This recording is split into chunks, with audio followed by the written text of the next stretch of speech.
for today. So thank you very much for your kind joining. My name is László, Szabó, Director of the Regional Center of Energy Policy Research based in Hungary, in Budapest. And then the topic of the conference is the future of carbon pricing. And actually, when we decided to go for this topic, it was already last year, November, if I remember correctly. Everyone knew that actually this will be a topic of this year, because already by December, we knew that there is this decision to increase the target. So that has already an impact on the carbon pricing, which started to really start to increase significantly. At that time, it was around 30 euro per ton of carbon. And now we see the results of all the process which was going on, and now we are well above 50 euro most of the time, or even close to the 60 level, which is quite an interesting news. For many people, it is a level which is showing that, okay, the European emission trading scheme is getting into the strong position. It really influences already the participants in the energy and other markets. It is gaining really impetus, while for others it is a big question mark that how it will work in the future. The second thing which happened actually was that the Commission is working on the proposals how to reformulate or reform the ETS scheme, which is not there yet. It's not finalized. It will come in a month. But we, of course, know some major thinking that what they are planning to do. And they are planning to do, of course, this extension of the ETS and this CBAM, the Carbon Border Adjustment Mechanism, is the other tool which will appear in 1 month. And then that's a very, very important and challenging task what the Commission, the Member States, the companies, and other parties who will be involved, they will be facing. So it seems that the decision that we made that the yearly conference of REKK will be based on this subject was a good one. And due to probably that we chose a very nice topic, we have a very good presenter team here. What I would like to mention straight ahead is that we have actually 2 sessions. So we have this morning session lasting till 12:15, and then in the afternoon session we have another 2 hours. And we made the split that in the first part we actually focus on the European Union perspective. We'll have a look at how the ETS will probably look like in the future, what are the major movements there, and then what will the border carbon adjustment mechanism will impact actually, and what are the future prospects for that. And the main focus in the morning session will be on Europe. Of course, you can never avoid to have a bit of looking outside Europe, and then we have a presentation on going a look beyond the borders of the European Union. And in the afternoon session, we have invitations. We have presenters from various institutions, for example, International Agency, World Bank, and other institutions, and they will have a rather broader picture, so they will rather focus on that what are the global picture in carbon pricing and carbon trading scheme worldwide, because Europe is not alone, of course, in this business. We see very significant schemes in scope and in sometimes in prices as well, are shaping in various parts of the globe. And we'll have a look at what happens there, what are the implications there, because we know that the climate issue is not a European issue, not a national issue, it's a global issue. So that's a big question, that whether we see some type of harmonization of going in one direction sooner or later. So that's a big challenge for all the policymakers. But as I mentioned today, in the morning, we start from the European perspectives. And with this short introduction, I wouldn't like to take the floor from the presenters, because we have very good presenters managed to secure for the conference, and I would like to give the sufficient time for them. And actually, because we'll have a panel discussion at the end of the presentation, we only give them some 15 and 20 minutes for their introduction or their intervention, which is quite a short period of time for making all the messages clear for us. So I don't want to take more of their time. That's why I will give the floor to our first presenter, who is Barbara Botos, Deputy State Secretary from Climate Policy for the Ministry of Innovation and Technology of Hungary. And actually, because Barbara is really very experienced leader at the ministry dealing with climate policy related issues and leading the group who is doing the international or national or the European negotiations. So having this vast experience in these international issues as well, we were asking her as well to introduce on the European legislative pieces and the European thinking as well, because being participant on all these meetings, she has a very good overview as well how the European Union is shaping its policy toward the 2030 and 2050 framework. That's why in her presentation it will be not only covering the Hungarian standpoint and the Hungarian policy shaping, but the European one. So with this, I would like to give the floor to Barbara Botos. Barbara, please, the floor is yours, and to help you, I will tell you when you have 3 minutes left for your time, just in order to keep the time frame what we were planning for today. And really thanks a lot for joining us and sharing your thought on the issue as well. So please, Barbara, go ahead with the presentation. Thank you so much, Lazan. Thank you very much for the invitation. I hope you can see my screen, and I hope you can see that now I am on the second slide. Very good, thank you. Yes. I knew that, and all of us knew that we expected the Commission to come out with a proposal in May, and they are actually going to come out with a proposal on the 14th of July. We see a lot of things. And let me just start with the Hungarian context with regards to climate and energy policy, and then what our standpoint is when it comes to talking about the 2030 increase target, which is the Fit for 55 package. And also, let me share our initial thoughts about what this package is going to contain when it's coming out on the 14th of July. So, the climate and energy policy framework is built on a national climate change strategy approved by the Parliament in 2018, which has an outlook until 2050. However, it was sort of revised with the other strategies, like the first climate change action plan, and there was a very broad overview of the scientific assessment of the impacts of climate change on the Carpathian Basin. We also approved the National Clean Development Strategy, which is basically the long-term strategy of Hungary, according to the Paris Agreement, which we are going to hand in soon to the UNFCCC Secretariat. And there are 2 strategies, the National Energy and Climate Plan, and also the National Energy Strategy 2030, with an outlook until 2040, which give the framework for our decision makers. And there is also a very short but very important action plan. This is a climate and nature protection action plan, which basically sets out the actions, the projects to be done on the ground in last year and this year and in 2022. So this was the strategic framework that we started up with, and let me show you the numbers, which are all included in these strategies and plans that I have listed to you.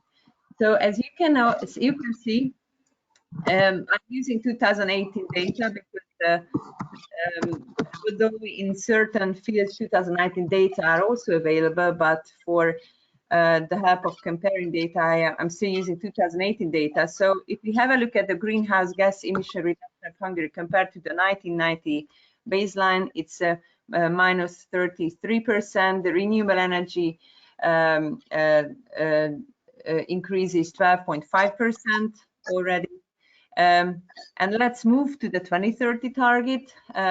We have enshrined sort of a minimum gross 40 minimum. It's very important that at least gross 40% decrease of greenhouse gas emissions and a minimum 21% of renewable energy share, and also the field of energy efficiency that we would not exceed the 2005 level. And if you have a look at the 2050 target, it's both in Europe and in Hungary. It's 100. So it's basically going to zero when we talk about net emissions, which doesn't include the LULUCF sector.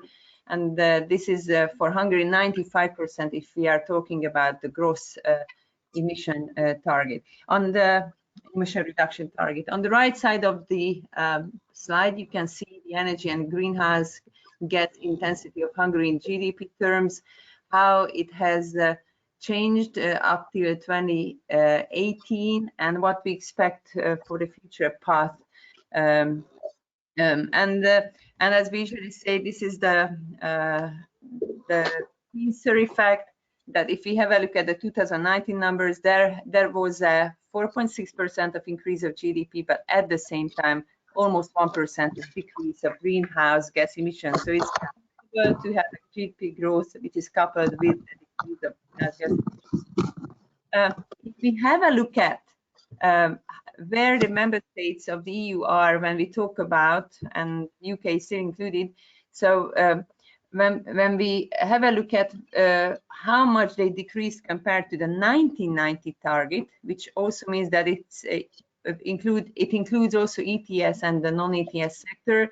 Hungary is somewhere with the minus 33% is next to Germany, Denmark, the Czech Republic, and close to Slovakia. But if you have a look at, there are still four very ambitious member states of the EU who have not been showing any reduction since 1990, and these data are available for everybody.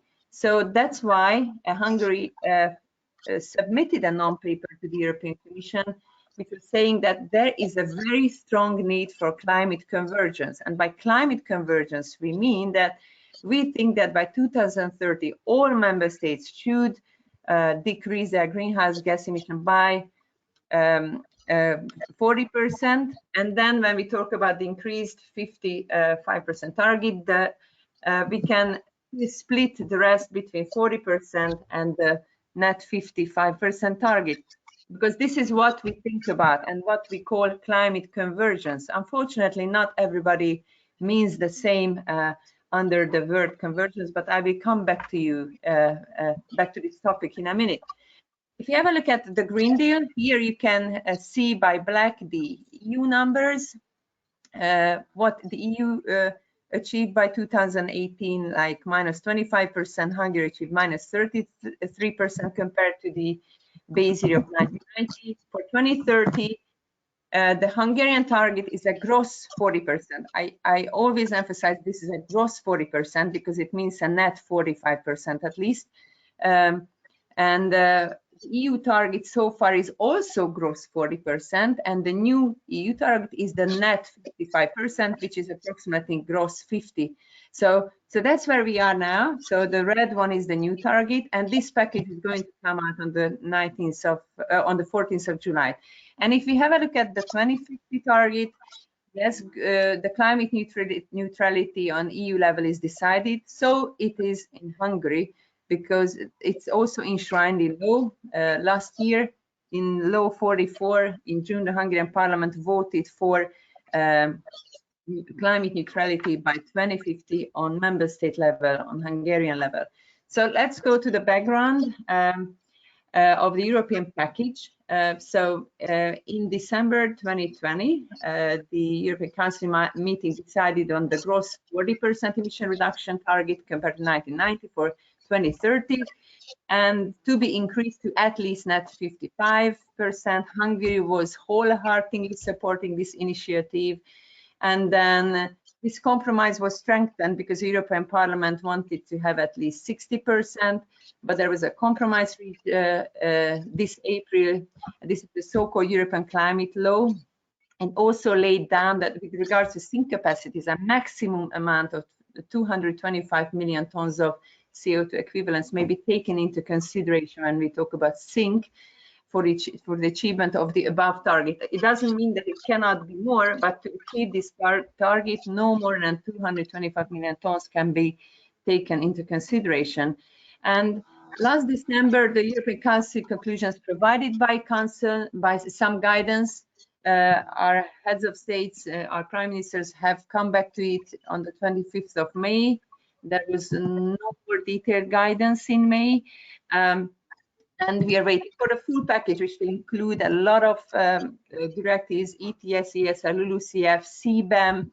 It's very interesting. CBAM, which is basically tackling carbon leakage. This was the first document leaking out. So, it's a very interesting. So now we actually see what the European Commission's proposal is going to be, but the final proposal will come out in mid-July.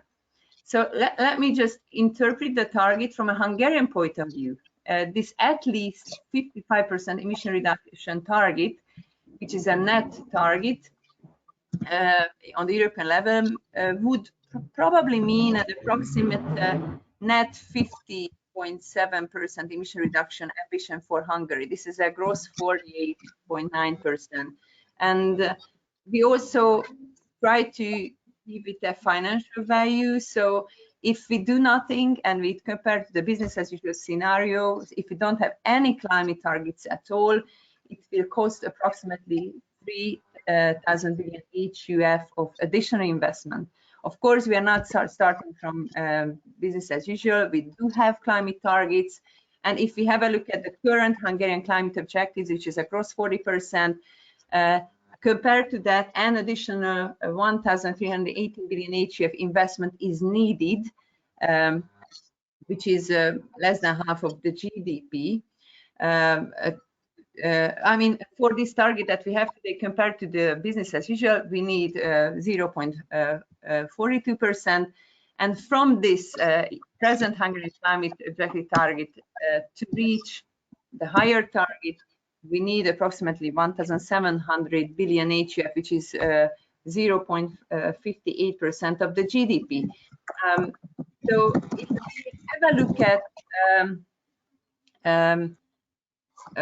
how much financial support is available between 21 and 30 for the climate-related EU funding that will be available for Hungary, is approximately more than 12 billion euros, which is approximately 5,000 billion HUF. So it actually covers all the costs of Hungary to reach an increased target. This is our calculation in the development strategy, the national development strategy. So the only thing that really, not the only thing, but one of the most important things, issues that really concern Hungary is the introduction of any uniform carbon price that is applied for the building sector and the road transport sector. And let me just highlight the building sector. If you have a look at an average Hungarian household, the yearly emission is approximately 4 tons of CO2. And if you have a look at the different quota prices, 25, 50, 200, the additional yearly costs can be huge for a household in Hungary. Even the monthly costs could be really significant if we are talking about a 200 euro carbon price, which we do not expect to have, but we really need to have a look at these numbers as well. So just in nutshells, what the general Hungarian position is on the 2030 package that is going to come out. In the ESR, we would really like to go on with the present criteria, which is the GDP per capita approach. We also think that by climate convergence, we do not mean what other member states think, that this, because of cost efficiency, Central Eastern European member states should invest more in greenhouse gas emissions, and we should, during the revision of the ESR targets, many member states say that targets should be aligned and made closer to each other, and that's what they mean by convergence, because they think it's more cost efficient to reduce greenhouse gas emissions in this part of Europe, but this is unacceptable for Hungary. By climate convergence, we mean that those member states who have not decreased their greenhouse gas emissions by a single ton compared to 1990 should do their very best to do at least 40% of emission reduction. We are open to the extension of the maritime sector, but basically of the ETS to the maritime sector, and also the revision of the rules of the aviation sector, that free allowances could be in the aviation sector cancelled. But as I said during my previous slide, no uniform carbon price is expected by Hungary for the residential sector. And if they really would like to raise the targets for this Central Eastern European part of Europe, then we do ask for the increase of the size of the modernization fund to at least 6% from the present 2%. And again, coming back to real climate convergence, all member states should contribute, and there shouldn't be free riding, as I showed you by that graph, where there are still a couple of very ambitious member states on the left. The carbon leakage and carbon pricing in EU policy, the Paris Agreement sets no obligation on its parties to set a certain level of objectives. So everybody, all parties to the convention have to hand in a nationally determined contribution. However, there is a divergence between it. And as the EU is really a pioneer in international climate ambitions and negotiations, we also see that the policy instruments are not properly designed to, and the competitiveness of the EU industry and the global market can be harmed. And that's why we talk about the carbon leakage, which means basically the replacement of the production of investments outside the borders of the EU, and that could also lead to the overall increase of global greenhouse gas emissions. So this is the international context. And that's why the EU is taking carbon leakage into consideration when designing the elements of climate policy. And for us, for Hungary, as a border state within the EU, preventing carbon leakage is really essential. And of course, so far measures preventing carbon leakage have been incorporated in the EU ETS framework by free allocation, which is highly dependent on the list of installations under the carbon linkage. However, this free allocation is reducing over time, especially for sectors which are not on the carbon leakage list. And of course, member states have the right to provide indirect cost compensation in terms of foregone energy costs. However, Hungary has not resorted to this form of remedy yet, and it's not intending to do so. So let me say a few words about the CBAM, the Carbon Border Adjustment Mechanism, based on the December Council conclusions and the elements of the Fit for 55 package, which might come out. Some of the details are yet unclear. Officially, there is nothing on the elements, but based on the communication of the European Commission, we already see a lot. So the main objectives of the CBAM would be to place a carbon price on imports of certain goods to reduce the risk of the already mentioned carbon leakage. And they expect this system to be operational by 2030. We also know that they would like to have a 3-year trial period, and then after this transition period, they will have another 3 years of normal operation, after which the European Commission has to report on and basically modify this package if it's needed. It's very important that CBAM should be consistent with the rules of the WTO, World Trade Organization. What we see is that, and we will see it from the ETS package, not from the CBAM proposal, that the European Commission has also suggested that free allocation of sectors that would fall under the CBAM, their free allocation might gradually phase out.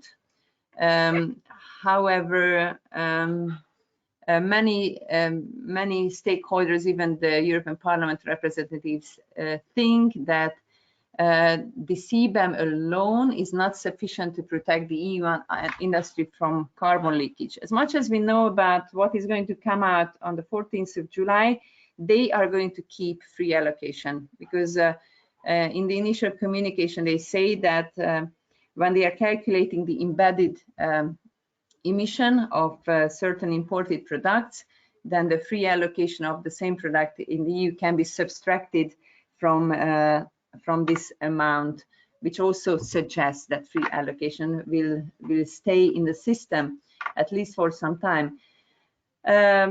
Right now, what we see is that it's going to be introduced for the cement, electricity, fertilizer, iron and steel, and aluminium production,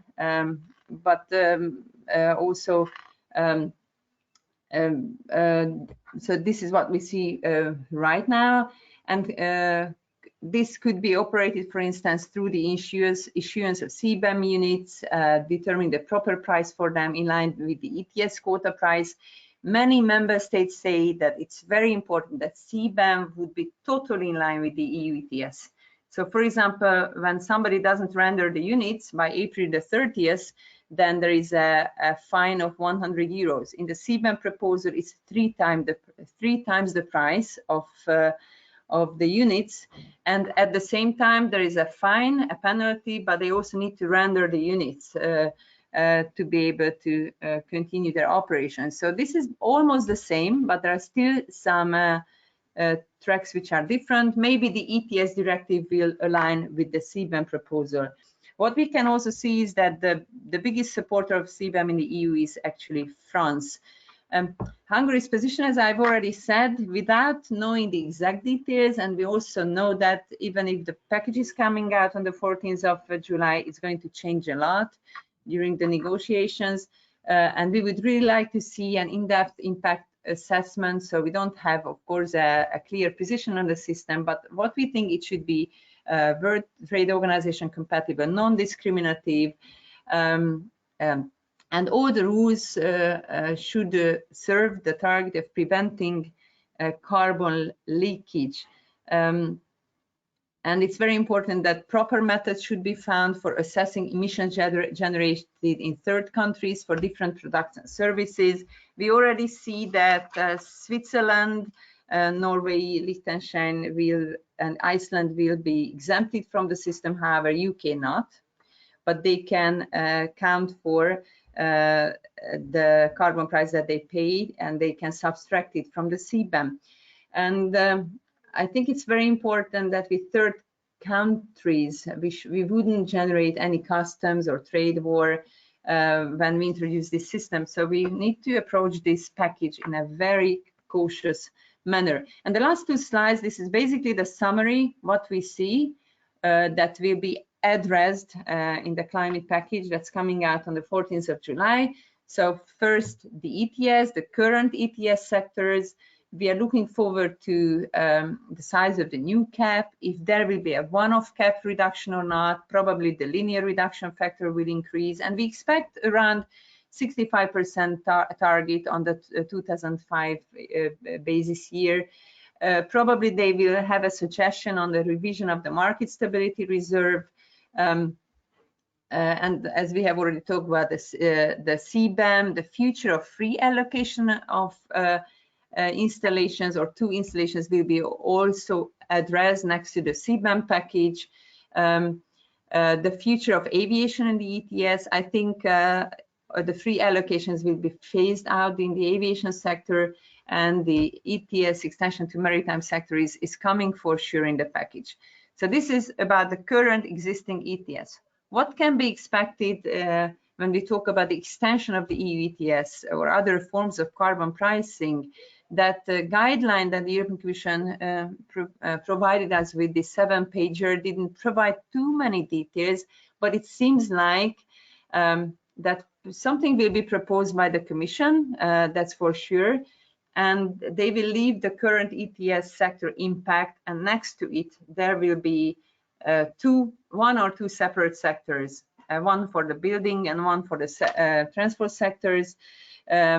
So there might be, it might even have happened that there are 3 different ETS sectors: the current one on building, one on transport, or the building and transport sectors united.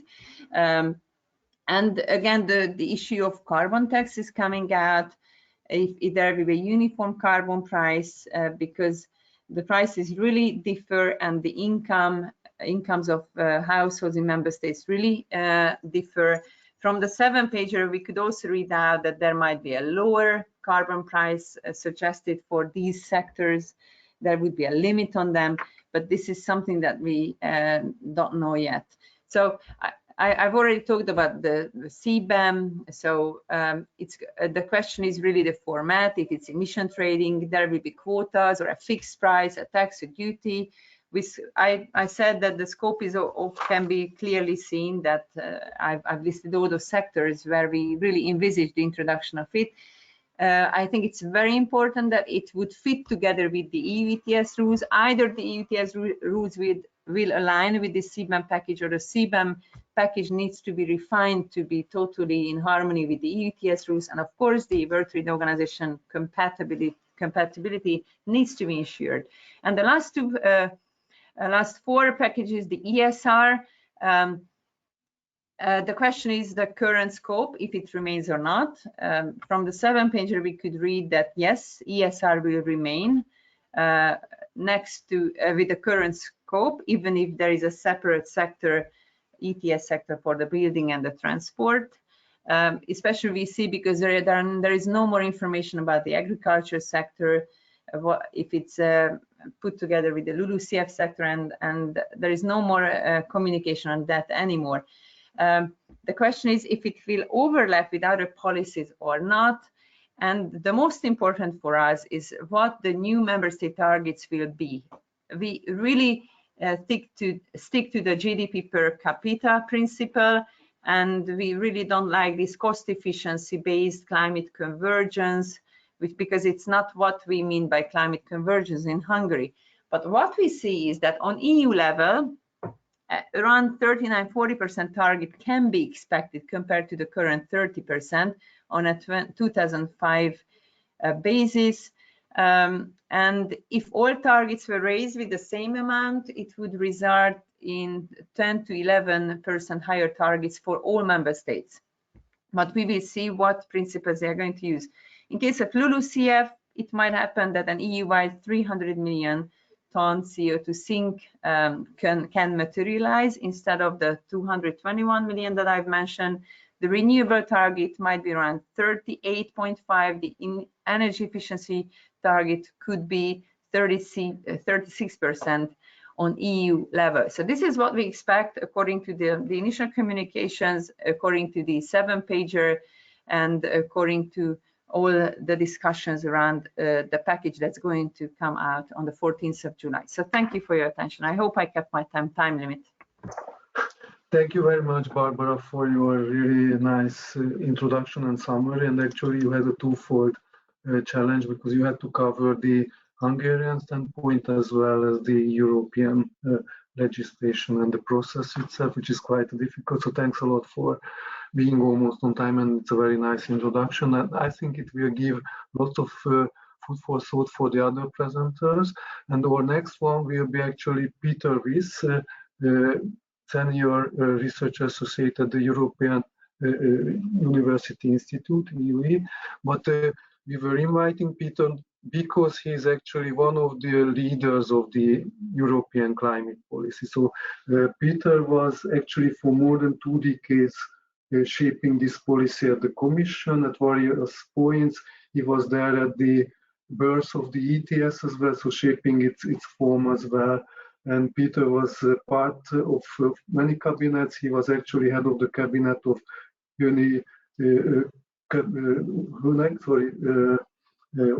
Mrs. Honegar, and he was at various positions at the Commission, really shaping this climate policy, which was the fundamental or the basis of the present system, actually.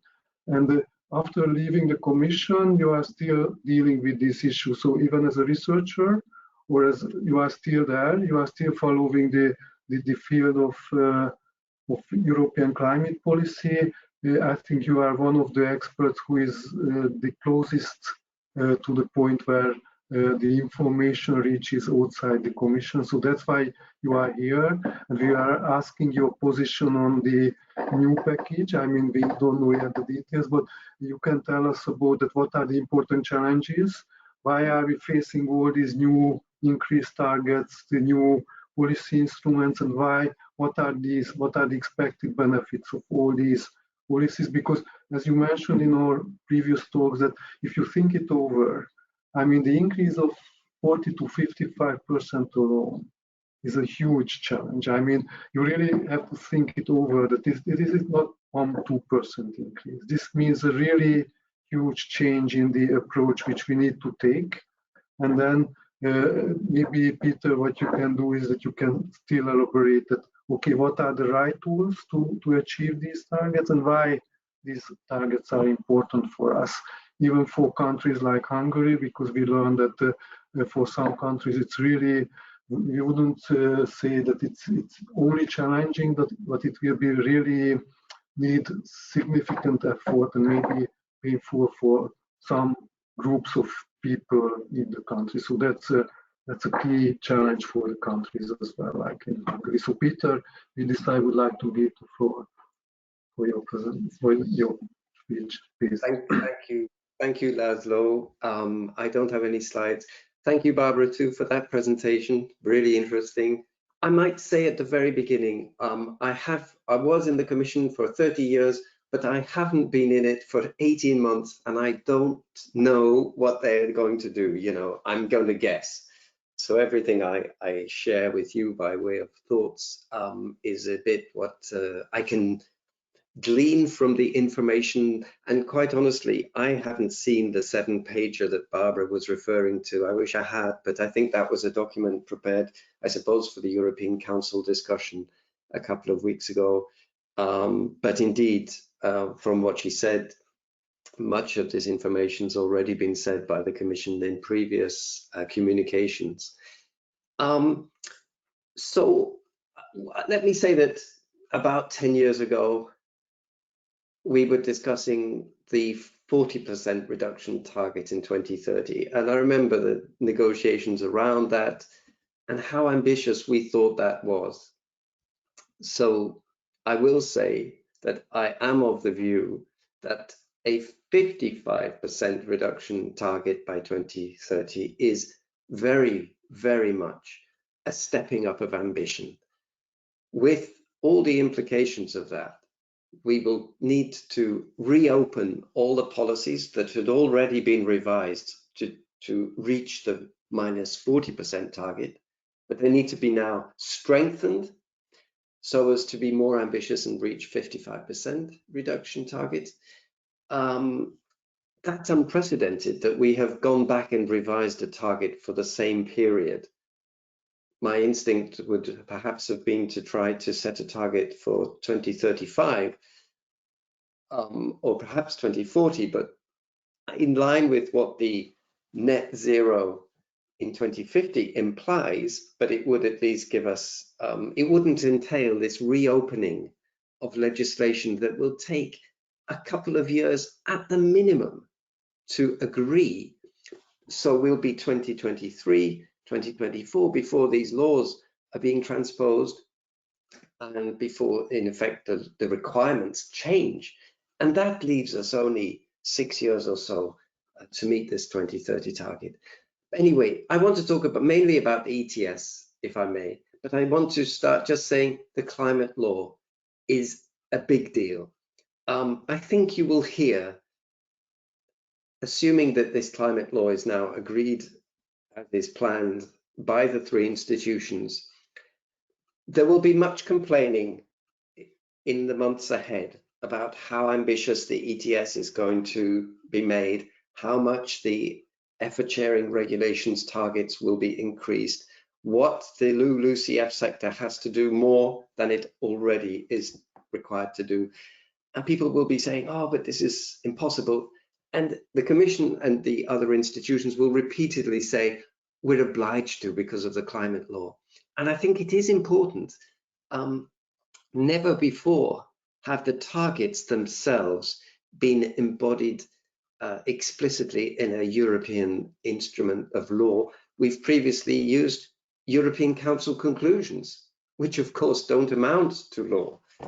They have been setting ambition levels. Now there's going to be a climate law.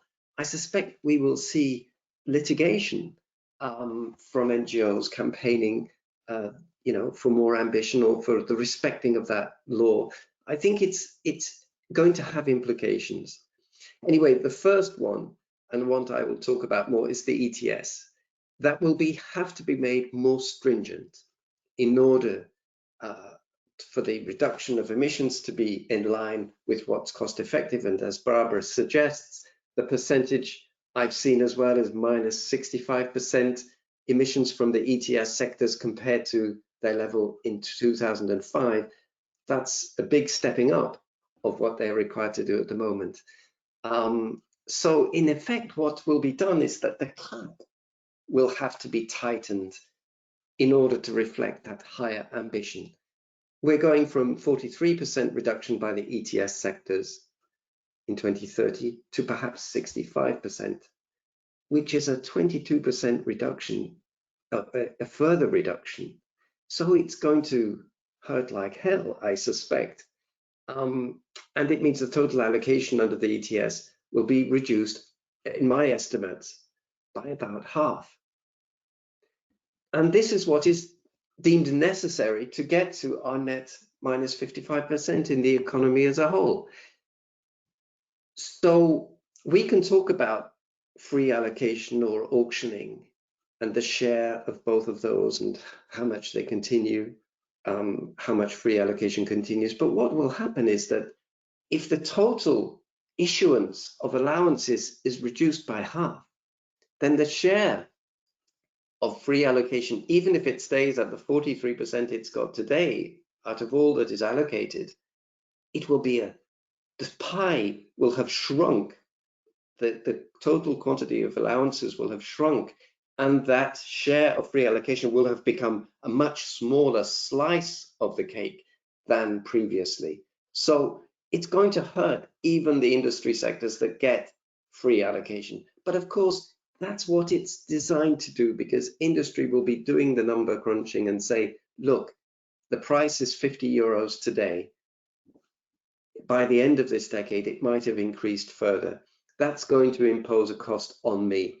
Maybe I should invest in new equipment, in new technologies, so as that instead of having to pay that extra cost, I can perhaps sell allowances in the market, get some money from others in order to offset the costs of this new investment. A high carbon price is also an opportunity for some, and I hope we see a great sort of energizing of innovation by industry and, of course, investment in new equipment and such like. So my basic story is the total allocation of about 15.5 billion allowances, which is what would have been allocated in phase 4 of the ETS, would be possibly halved. That's my estimate. You know, there's no modeling behind it. It's my envelope, the back of the envelope calculation. But what I'm saying is it's going to increase stringency substantially. And in the end, whether or not the allocations between the free allocation and the auctioned amount is a secondary issue. It's a distributional issue. It matters a lot for companies who get free allocation. I know that. But I think the environment people in the Commission will be saying, well, I tell you what, we'll propose this and it may be the subject of negotiation, but as long as it doesn't change the overall stringency, we can live with whatever compromise is reached, including perhaps the continuation of free allocation for a longer period. I suspect the eligibility criteria for qualifying for free allocation will be strengthened or tightened so that fewer sectors are eligible, only those who really need it. But other aspects of stringency may indeed happen. For example, the linear reduction factor may be made higher number of reduction per year. It's already been increased from 1.74% per year to 2.2. I don't think the Commission's going to want to do that, because the idea of a linear reduction factor is to give business predictability, to let them plan ahead.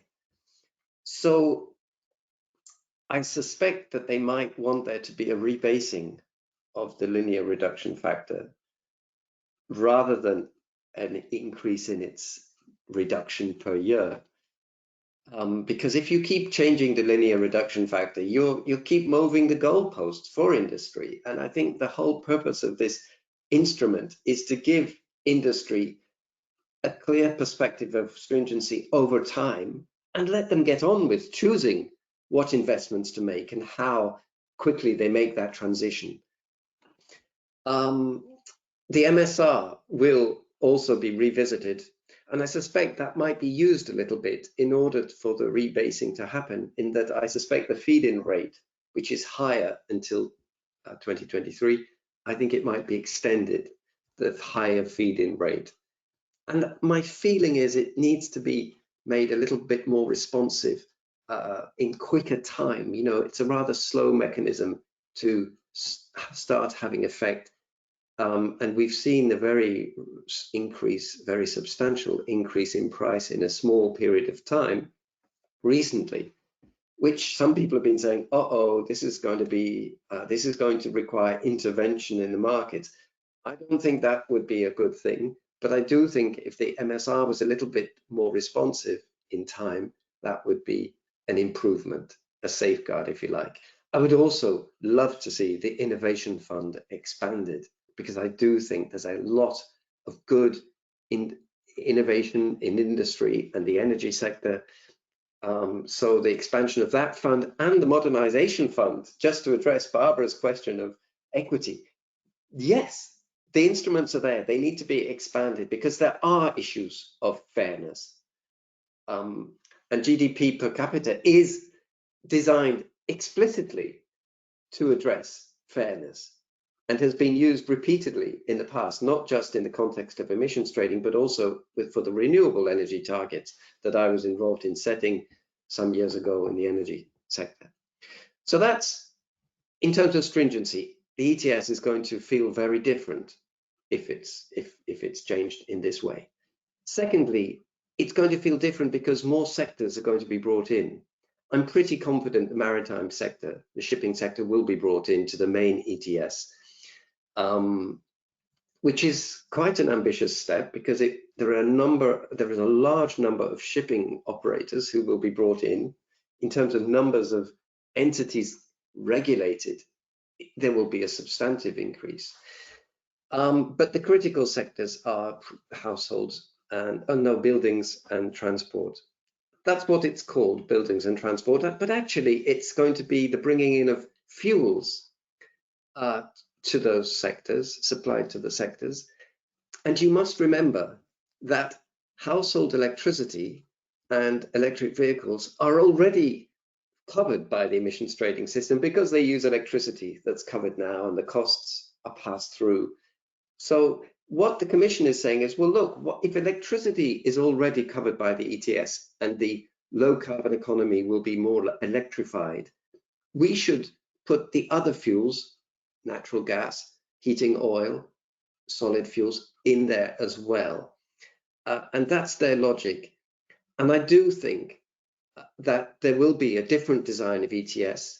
It will perhaps be separate until 2030, so as to test the mechanism. And it will be upstream. It will be the fuel suppliers who have to report emissions and surrender allowances on behalf of the carbon embedded in the products that they sell.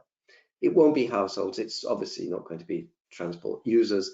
So it's upstream emissions trading. So it is a different design from the main ETS. So there is a good case for keeping it separate. And it would be possible, if it's separate, to have some sort of price controls as well. Perhaps a ceiling on the price that allowances are auctioned, in order that there be some addressing of the fact that the abatement costs in transport and buildings are very high per ton of CO2 reduced. So anyway, and then if there's going to be auctioning in those sectors, there must be revenue recycling to address fairness. There really must. Everyone is worried about the fairness question, including the Vice President, Executive Vice President Timmermans. So I think the ETS extension will happen. It will be a little bit cautious. It will be for buildings and transport, it will be a separate sector with certain constraints, perhaps on price fluctuations. But I think it's coming, and it can address, or fairness and social fairness can be addressed prominently, and I think it must be.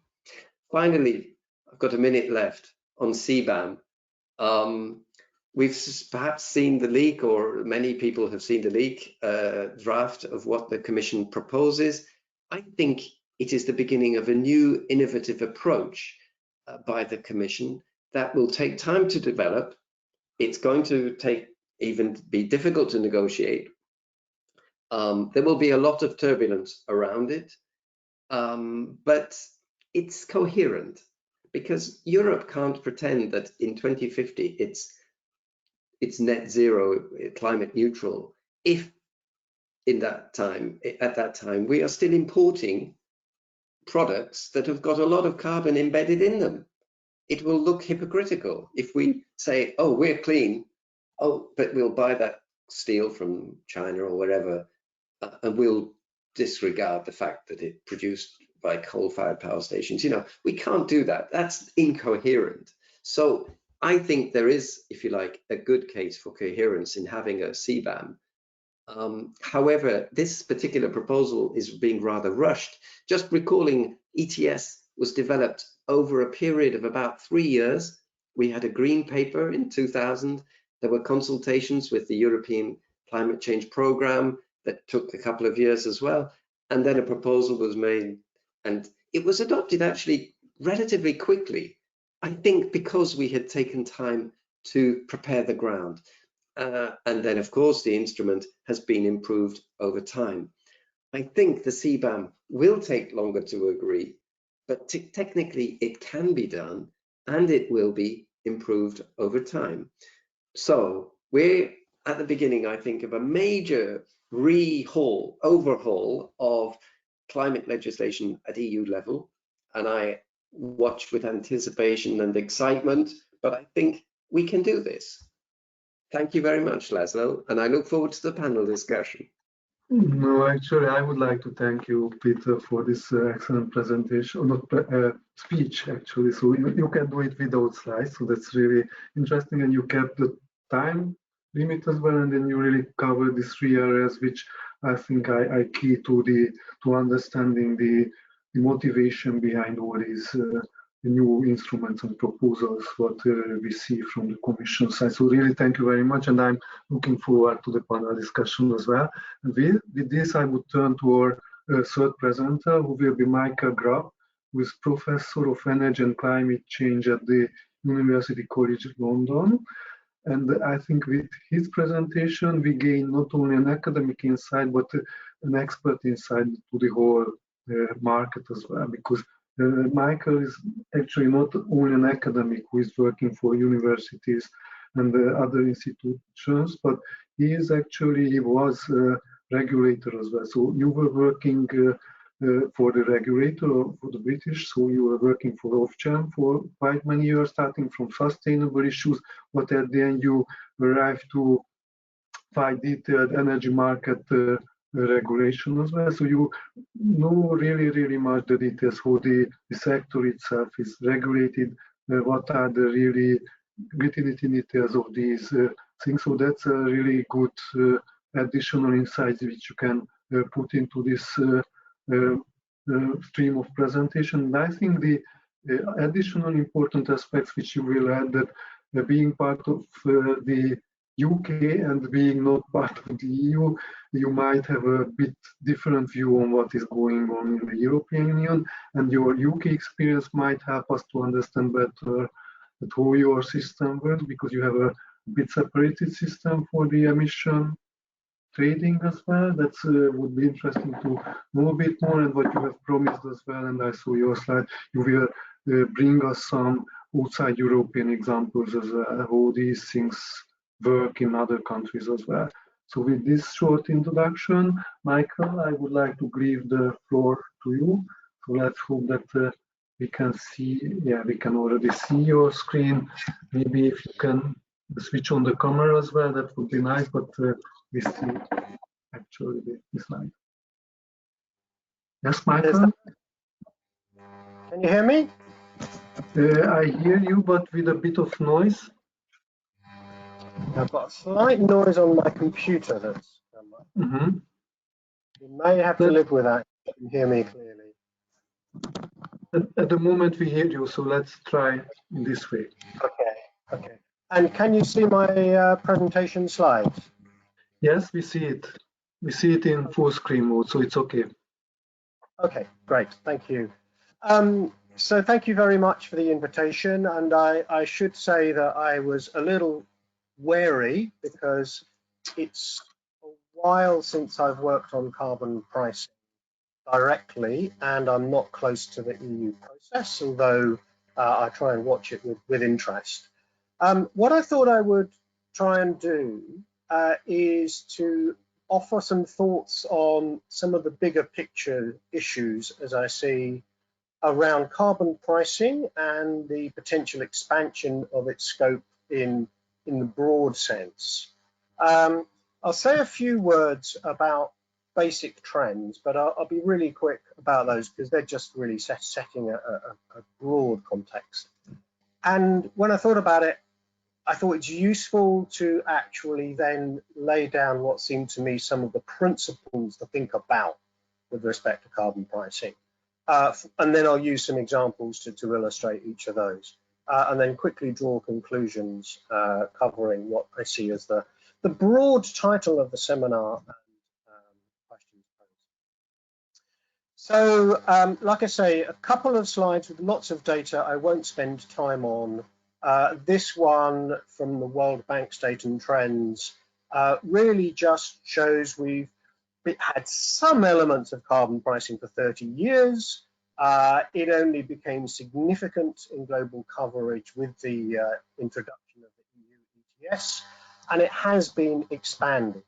And that, on the surface, looks like a pretty good news story in terms of people looking for wider use of carbon pricing on the usual grounds that economists tend to advocate.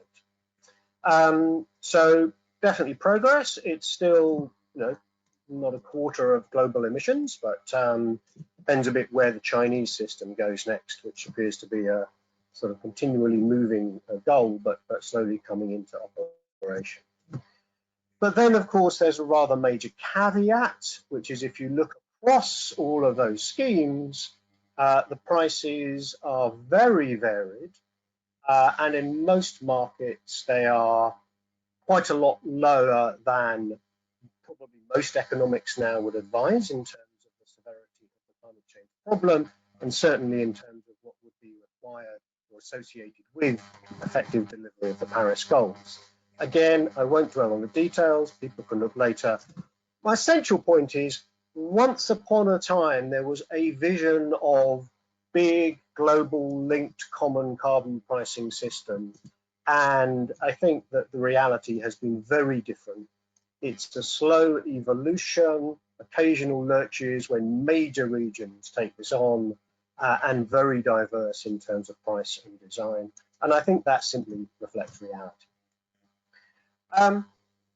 So, to some principles. I'd like to stress the first principle in carbon pricing should be an honest debate about what is its purpose. Because if we had economic systems that performed according to very abstract ideals in many ways, you might say these all go together. In reality, they don't. Are we trying to internalize an external cost associated with climate damage? In which case, broadly, you would expect similar prices internationally, but actually look more closely, you'd still need to talk about funding the poorer countries, because it would be harder, given prices harder for poorer countries. Is it trying to deliver an emissions goal at least cost by working along a cost curve? I'll show you in a second. In which case, obviously, countries have different level of ambitions. You're going to have different prices. Or is it to support processes of technological or sectoral transformation? In which case, you would expect different prices across different sectors, maybe evolving in quite complex ways as technologies mature.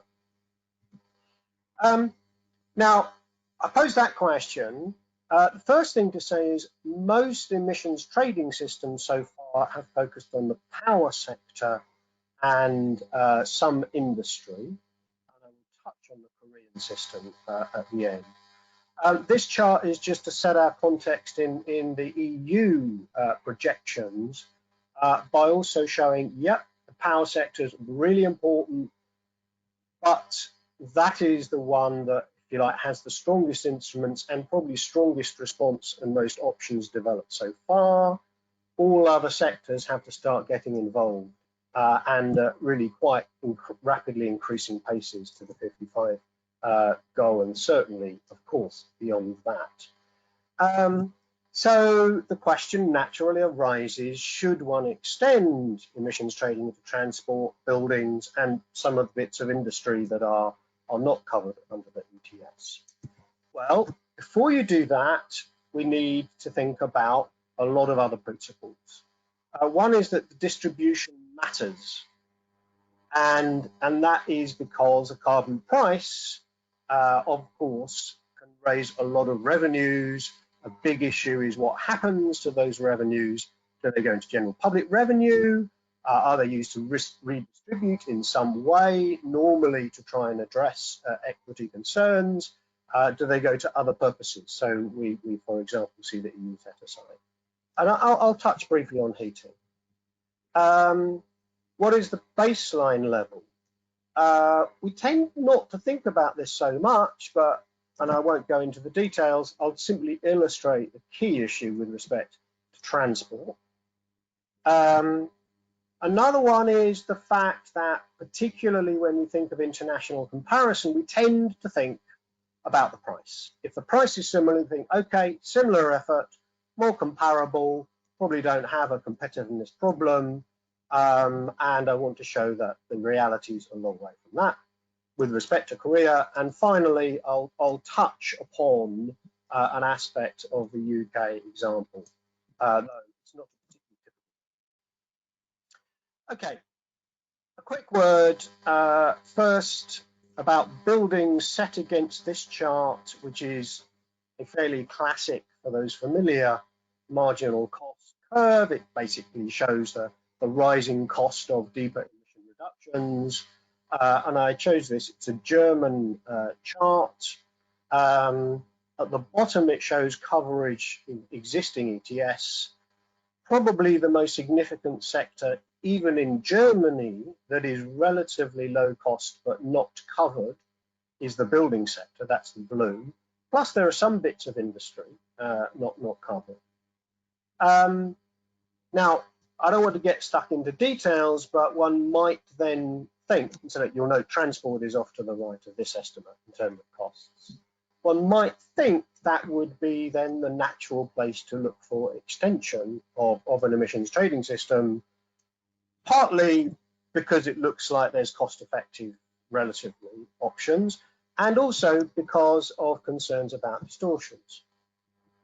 So I think it's true that extending emissions trading to heating and cooling could have the potential to add significantly to mitigation efforts.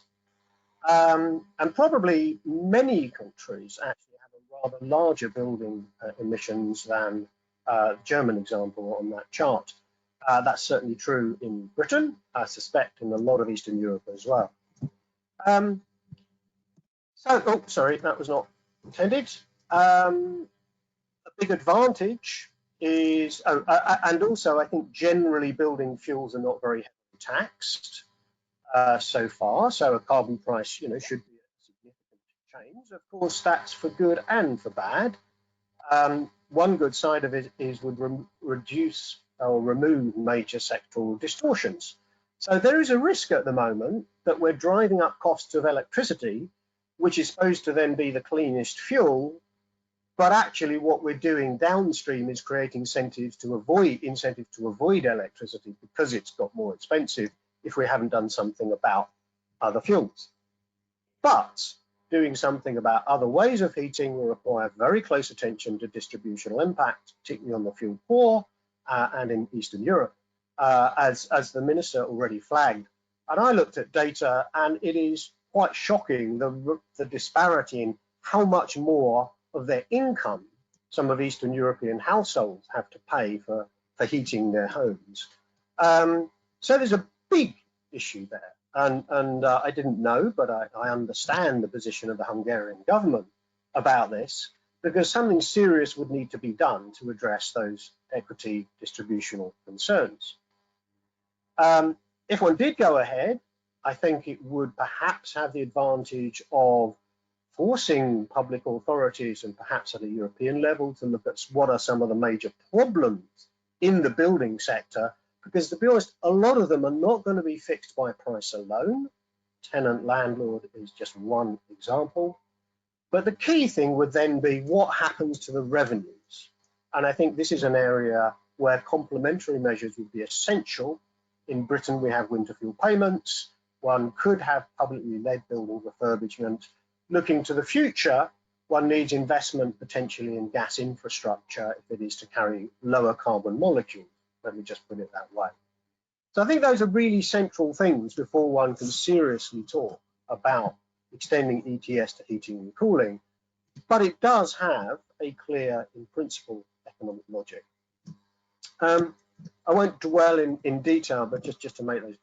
Oh, and it presumably would be applied at the level of suppliers rather than, say, households or small industries. But that is something that certainly has been considered and can be managed. Indeed, the German system simply applies it upstream. Transport, I just want to focus on the issue of pre-existing taxes. Gasoline prices around the world vary widely, somewhat in Europe. That's an unfortunate point. Let me close the window. I do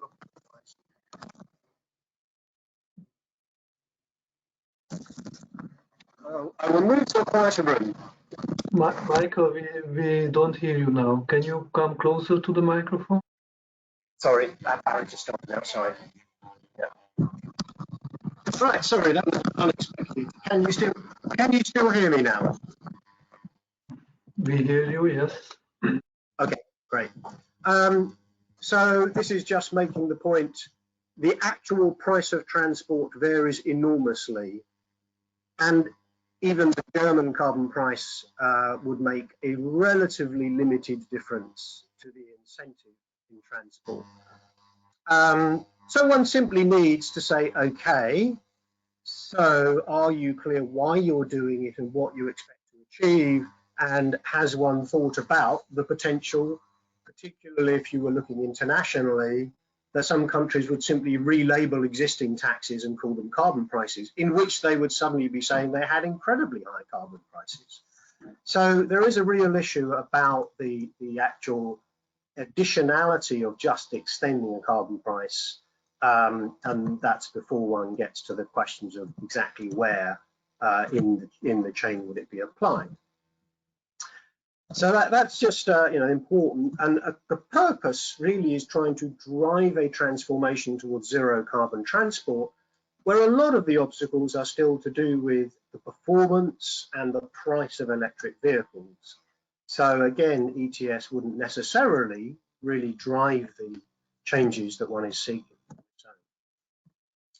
Then just on expanding towards the international scene as an illustration of allocation, of course, Europe actually had 2 rounds of experimenting with different allocation systems and national allocation plans. And that was because it's sensitive stuff, it's basically money, and competitiveness between member states was a concern. The process was such a nightmare that basically the member states were very happy to get the Commission to propose harmonized rules. But that's not going to happen internationally, at least not probably in my lifetime. It's interesting, therefore, to look at the Korean system, not least because it is the second largest system in the world before the Chinese came in, and it had a very significant carbon price. That's the red here, significantly higher for several years than the ETS. And one would naturally think that drove stronger abatement, and that now the two systems have pretty similar prices, that would solve a competitiveness concern. Well, not really. I've been doing some work with Korean colleagues, and many things are different. It's had almost no impact on electricity because they have a fundamentally different regulatory and political structure, which basically means that it's not a competitive market and the industry mostly pays itself the cost of carbon, and it doesn't make much difference. Or, ironically, it's made a bit more difference in their manufacturing industry, but there is still a very complicated and messy story. There are in-period adjustments. On the left, I've shown the overall caps, and on the right, again, don't want to go into too much detail, but what you discover is about 65% of entities actually ended up with surplus allocation after adjustments. Less than 20% had to buy on the market. Some could borrow. So all of those affect actually the real costs that industries face.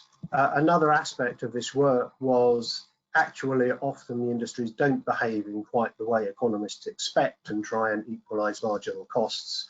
Generally, they try and make sure they've got enough allowances, and if they have, then they may or may not be more active in trading. And then final remark as suggested in the UK, I'm tempted to say you think the European process is rushed. You should have looked at the formation of the UK emissions trading system in this bizarre political context that we've had of Brexit always being up to the wire and also coronavirus. It's probably one of the few legally regulatory systems that was launched several months after it officially existed, and liabilities were being, or companies were told they were already incurring liabilities from 1st of January. It was only launched on the 19th of May. And I do think it's quite interesting. There had been a period of debate about quite substantial opportunity here, and some consideration moving to a carbon tax, some consideration of other sectors. In the end, it's ended up really quite similar to the ETS. The government made a commitment that we wouldn't weaken our environmental protection as a result of Brexit, and in fact said it would be stronger, which it is somewhat. And in fact, we have then ended up with a carbon price which is quite similar, but a bit higher, partly because as a much smaller system, it faces much larger risks. So, you know, the reality is sovereignty, fine, but it's basically come at a higher cost and no advantage really, as far as one can tell, at least in this area. On the other hand, one could say that message is not all bad, because it suggests once a system is well rooted, like the EU ETS, and it's big enough, it has a very strong gravitational pull. It was simply industry saying, we just don't want to deviate from the EU ETS because it would just mess up all of the trading and, you know, level playing field, etc. And in the end, the government said, oh, well, all right, we'll do something that frankly mirrors the ETS, only is a bit more expensive.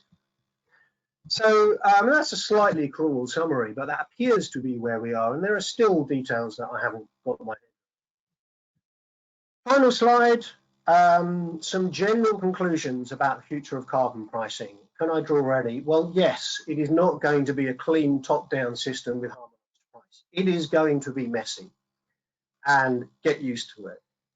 It will be constructed from the bottom up, predominantly between a few major players, the EU ETS clearly being the first. The Korean system is not trivial by any means. Probably will look to more alignment with China first, but you never quite know. But that's kind of the way. It will be bottom-up pressures for alignment. I think that we will actually see periods of some widening of sectors, partly to avoid the sort of the tensions I referred to on electricity versus gas, and also in some aspects of industrial energy, but along with deepening. And although deepening implies higher price also means more economic weight, and in a sense, economic and geopolitical power attached to the system. I think we are slowly seeing and will see more broadening, and is an interesting question whether and how we see converging, and as the Minister said, exactly what that means. But just a few brief indications. I think we will see some iteration. This hasn't been the session to talk about offsets. I've not talked about CBAM, but I think we will see, if you like, growing coalitions, mini-lateral groups of countries trying to figure out how can we make this a bit less messy over time with a bit more harmonization. And we will gradually evolve towards the kind of carbon pricing system that an economist might recognize as sort of efficient, quote unquote. And on that note, I'll finish. Thank you. Thank you very much, Michael, for your presentation, and then thinking on the principles and on the long term of the emission trading schemes, and for the good example of Korea as well. And just to keep on time, I would not spend too much time, but I just introduced our next presenter, András Mezősi from REKK, who is actually, compared to the previous presenters, we just introduced a very small topic which we worked on in the past few months, and then that's the introduction of CBAM to the power sector. So we had a look at what would that mean actually in Europe. And my colleague András Mezősi, who is the, let's say, the main modeler in REKK, main power sector modeler, will introduce that what are our major insights to this topic. And with this, I would like to leave the floor to András, and let's hope if we can finish on time, we can still have 40 minutes for the panel discussion. So András, the floor is yours. Thank you very much. I hope you can see my slides. So this research is carried out by three of us, Zsuzsanna Patu from REKK and László Szabó from REKK. And what are the main research questions of this topic is about what is the effect of CBAM on the power sector. So we only deal with only to the power sector and not the industrial sector. And what is the effect of the fossil power plants in the EU and outside the EU exporting countries, and how much revenue will be generated from this CBAM, and what are the welfare effects of this mechanism. And we compared these results to the extension or the geographical extension of the EU ETS. So what has happened if the neighboring countries would join to this scheme? What is the modeling framework of this assessment? We use the European electricity market model developed by the REKK, which model the European electricity or power sector in very detail. All the European countries are covered, and also the neighboring countries. Unfortunately, the limitation of the modeling is that Spain, Morocco, and Baltic Russia trade is not included. But we assess three different geographical regions, which is non-EU countries. This is the West Balkan 6 countries, depicted by red in this nice map. The East European countries, including Belarus, Ukraine, and Moldova. And the third group is Turkey. And in the map, you can see that the orange is the EU 27 plus countries, so it's including Switzerland, Norway, and also UK. We assume that the CO2 price is quite pessimistic. It means that in this modeling framework, we assume that in 2025, the reference CO2 price is 25 euro per tons, and it increased by 2030 30.60 per ton, according to the EU code scenarios. But we also conducted a sensitivity analysis on CO2 price. What are the main assumptions and what are the different scenarios that we have set up? First of all, we compare the ETS extension in a geographical perspective and compare it to the CBAM mechanism. We define 3 different scenarios, plus the reference scenarios where there is no carbon regime outside the EU. And the 3 scenarios that is, or 3 alternative scenarios are the following. The ETS plus is when we extend to all the modeled countries this ETS price regime. And the other 2 scenarios, this is called REKK CO2 and EU CO2, is a kind of CBAM mechanism. The difference between them is in the regional CO2 scenario, the carbon intensity is based on the different carbon intensity of the assessed region, as you can see in this table. So, for example, in the West Balkan 6, the average CO2 intensity is 0.72 tons per megawatt hour, which is much lower in the case of East European countries or in the EU plus countries.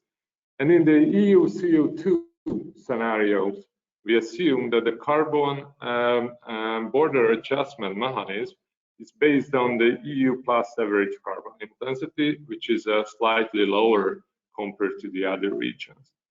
What are the main modeling outputs? And we also compare these results to the reference scenarios, so there is no carbon regime outside the EU.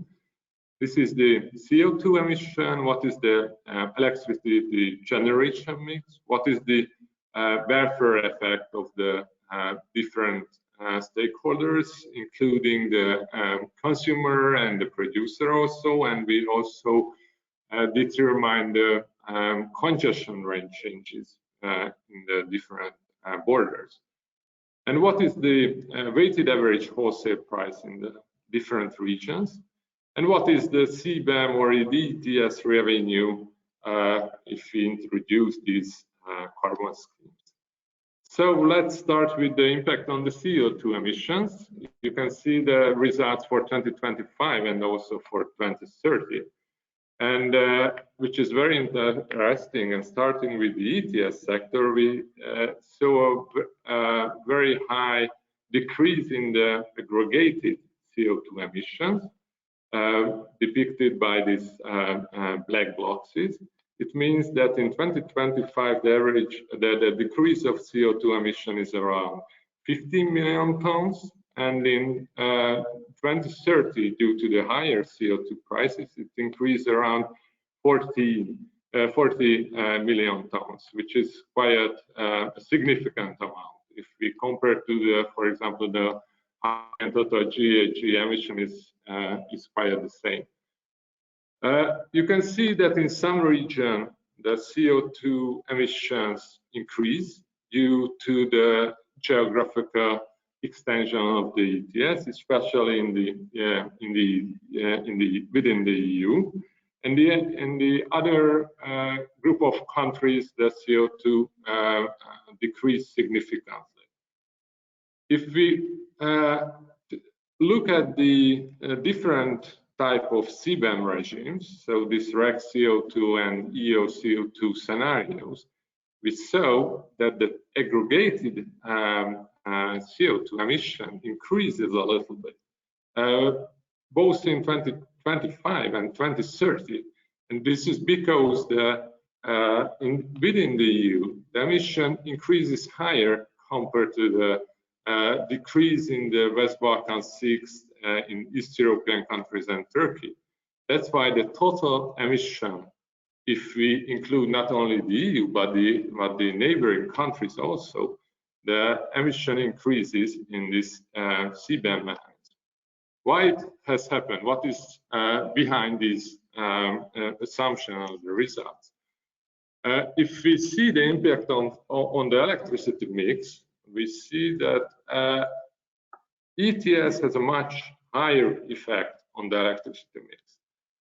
You can see that the coal and lignite power plants can produce much less electricity if we introduce these ETS schemes. And the demand in this case is satisfied by or substituted by the gas-fired plants, mainly from non-EU countries, but partly the EU countries also increase their natural gas-based electricity production. In the CBAM mechanism, so in the REKK CO2 and EU CO2 scenarios, we saw that the natural gas power plant can decrease their production because of the limited export possibilities to the EU region because of the tax or the border tax, and this is substituted by European coal-fired generation units, and that's why the CO2 emission increase in an aggregated way. Let's see what is the impact on the wholesale electricity prices. First of all, it's interesting that for the EU plus countries, there is very, very limited price impact. But both the CBM and ETS extension have quite significant impact, and especially the ETS extension has a quite significant impact on non-EU countries. In case of ETS plus, so when we extend the ETS into non-EU countries, the average wholesale electricity price increases is around 10 euro per megawatt hour, which is quite significant if you compare to the present European average wholesale prices, which is around 50 euro per megawatt hour. So it's a very significant price increase. And in the case of CBAM mechanism, unless West Balkan 6 countries, we see only a very limited price impact. So if we focus on Turkey or the Eastern European countries, including Ukraine or Belarus, we see there is a very limited price effect. But for the West Balkan 6 countries, the price effect is very significantly, and if we introduce this CBAM mechanism, it has a very the wholesale price of these countries decrease very significantly by 10 or 15 euros per megawatt hours. And this is because these countries are very well interconnected with the EU member states. And due to this very well interconnectivity, which is present happen, and introducing a CBAM mechanism, there is a great change between the electricity supply and cheap electricity production, especially come from the coal-based power generation in these countries, cannot be exported because of or with very high costly. And in this case, the modeling results show that the West Balkan 6 countries' average wholesale electricity prices would be cheaper compared to the neighboring EU member states. What is the annual revenue generated compared to the welfare impact of CBAM mechanism? You can see that the annual revenue generated from CBAM is around 100 or between 100 and 150 million euros per year. And it's really the same as the welfare loss due to the changing of wholesale electricity prices. But if we compare the CBAM revenue, for example, to the Just Transition Fund, which is approximately 1 billion euro per year, so it's not negligible, but it's only a 10%. And it's very interesting that if we compare this revenue to the ETS revenue, if we extended the EU ETS, you can see in the reference case, for example, in 2025, the total annual revenue for these countries is around 6 billion euros per year. So it's much, much higher compared to the revenue from the CBAM mechanism. So let's see what are the main conclusion of this, or what are the main modeling results of this assessment. First, the CO2 emission in the case of EU ETS extension is reduced by significantly, as I already demonstrated. It's around in 2030 it's 14 million tons, which is quite significant. And in the CBAM mechanism, the total CO2 emission, including the emission of non-ETS countries, it would increase a little bit. In both cases, the CO2 emission of EU plus countries, it increases, and the power mix changed very significantly in the ETS plus scenario. The non-EU coal is crowded out by gas and EU coal generators. In the CBAM mechanism, there is no impact on coal-based generation, but it's reshuffling to the non-EU countries. So I already demonstrated there is the ETS has a quite significant wholesale price impact outside the EU. So there is no really a dramatic price or a significant price impact within the EU plus, but there outside the EU, the increase is very significant. In the CBAM mechanism, the wholesale price is not impact neither in EU plus nor in the outside the region, except the West Balkan 6, which is very, very well connected to their neighbors. And finally, the welfare and revenue effect is if we compare the net welfare loss and the revenue which is come from the ETS auctioning, or in the case of CBAM, from the tax, we can see that approximately it is symmetric. So the welfare loss which is suffered of these stakeholders, even the producers or consumers, is quite the same as the revenue, either of the ETS or from the CBAM mechanism. What are the main conclusions? So the research question is, what is better off if we introduce or expand this ETS to the non-EU countries, or introducing a CBAM mechanism? And we find that extending the ETS brings a real competition, and it do not hamper the energy transition by the West Balkan 6 countries, because in a CBAM mechanism, compared to the extension of ETS, it reduced the incentive for energy efficiency investment because of the lower wholesale electricity prices. It would increase the need for renewable support and also discouraging low carbon generation investment. And CBAM revenues is much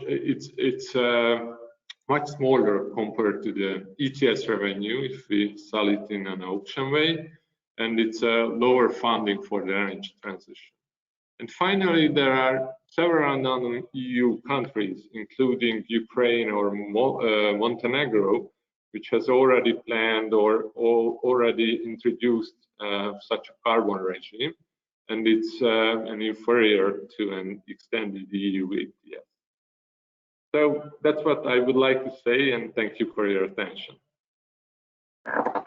Thank you very much, András, for the presentation. So it's really just a rough analysis, but it already shows that already in a sector with a very homogeneous product, how many questions, what type of question would rise. if there is the CBAM considered for a given sector. And with this, I would like to ask all the presenters to switch on their cameras if possible. I don't know if Michael, you can do the same with that, because we now have some 40-45 minutes to have the panel discussion. And I hope that we will manage to cover some of the issues which I was collecting. And actually we had 2 questions coming from the audience as well. But maybe let's start with 2 more general questions which I was noted down yesterday, and I was a bit modified now during the presentation. And the first one would cover the extension of the sectoral coverage of the ETS. So if I understand correctly, and what I've read in the which was available information on the CBAM, was that when the building and transport sector extension would take place, it would be a separate market. So it would be like a small bubble for the 2 sectors, which is quite a nice tool, because it would enable that you can even engineer the price levels. So it can be different from the other prices. If it's too sensitive, you can start from a lower level, and then you can put caps and floors there, which is quite interesting. And I think when you start a new experiment, it's always good. But the question is still there, that once you have the, let's say, the market for the building sector, it would still mean the same price for the European countries for the building sectors, and let's say at the end, including the households. And we see, and it was mentioned by the presenters, due to the varying income level of the households, and at the same time, you also have to consider the varying value of the housing where they live. It would have a really significant impact. I mean, social and distributional effect would be there. So what would be the main instrument or solution that would make this thing happen, and it would make it feasible? So this revenue recycling is the tool, or do you see other instruments there? And if it's revenue recycling, then how should you do that in a correct way or in an efficient way? Any answer to this, or any thought on that? I don't know if it was clear or not, but maybe.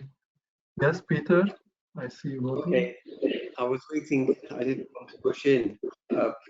Please, if someone else wants to say something, they must just interrupt me.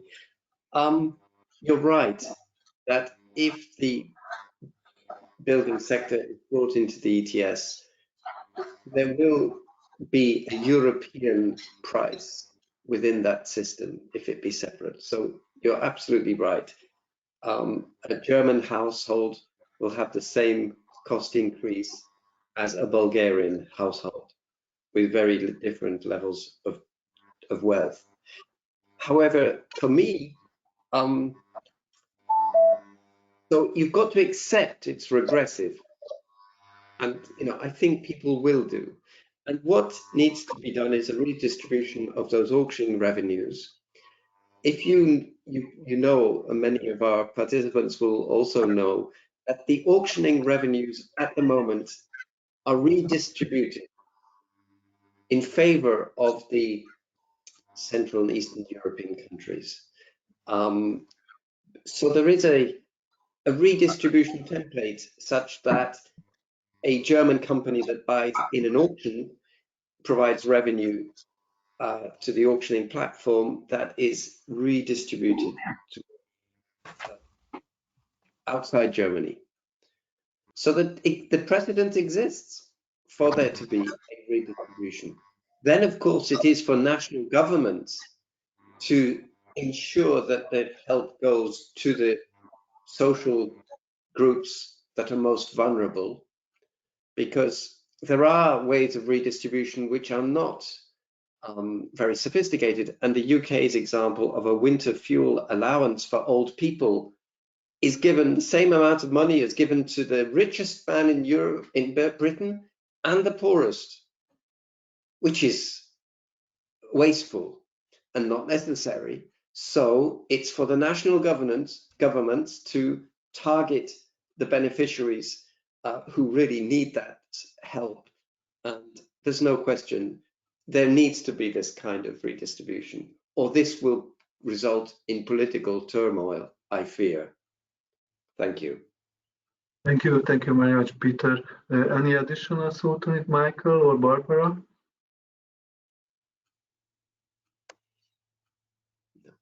If I can start, I think it was very interesting that András Mezősi said that CBAM revenues will be lower than ETS revenues for sure. But from the documents that we see right now, the Commission is not intending to use any of the revenues of the CBAM for redistribution. It will go back to the budget. This will be one of the own resources, unfortunately.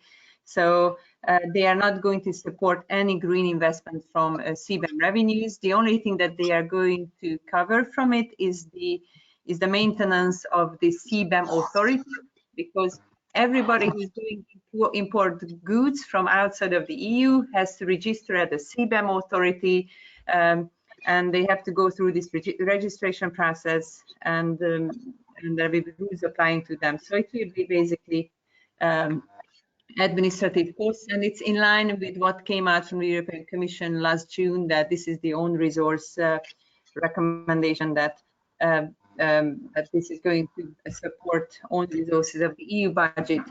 And back to what Peter said, is that now auctioning revenues are redistributed in favor of the Central and Eastern European countries. Yes, 10% of these revenues are redistributed on solidarity basis, that's for sure. However, this 43% is going for free allocation, 2% for modernization fund, and approximately 55% is going to member states. However, we heard that 30% of this member state revenues will be taken away also to set up some kind of solidarity fund. This is also in the pipeline. We don't know anything about yet. So this is also something that we are really looking forward to see in the 14th of July package. Yeah. Yeah. Can I maybe add a bit as well? First, on extension to buildings, I'm particularly reminded of work that I did with Igor Bashmakov, who's a Russian energy economist, looking at basically how much were countries spending on energy as a proportion of their GDP, and how much were households spending. And that does give you an impression of the scale of challenges. And it led Igor to what I thought was a very interesting suggestion, that traditionally economists think price will drive efficiency. And his conclusion was exactly the opposite. You have to get the economic energy system efficient enough so that the impact of a price is politically acceptable and sufficiently equitable. And I think that's been already some issue, obviously, from the existing ETS and its impact on electricity. And I certainly know Diana always was that quite well, and always stressed that people have to improve the East European housing stock before you can expect, before it's reasonable to expect a significant carbon price, certainly if it's extended to buildings. But I think it also relates to my question of what are we trying to achieve here? Because there's a lot of evidence that households are not very price responsive, and there are good reasons for that, which is often they don't even own their own buildings. You have this big disconnect. People often don't know how much, or they just don't have control over the heating systems. So to my mind, there is a buildings package, and you cannot separate the EU question of ETS extension from what is the deal that would help Europe have modern and highly efficient housing and buildings. And I suspect the answer to that is, if it includes the EU ETS, it includes discussions about the revenues in ways that are probably more sophisticated than just the general 10% East-West redistribution package. And I think that's to some extent what I think I hear Barbara sort of implying. But again, you know, it's a climate package, but I would link it to we've got loads of evidence that just introducing a carbon price is not going to solve Europe's problems with buildings.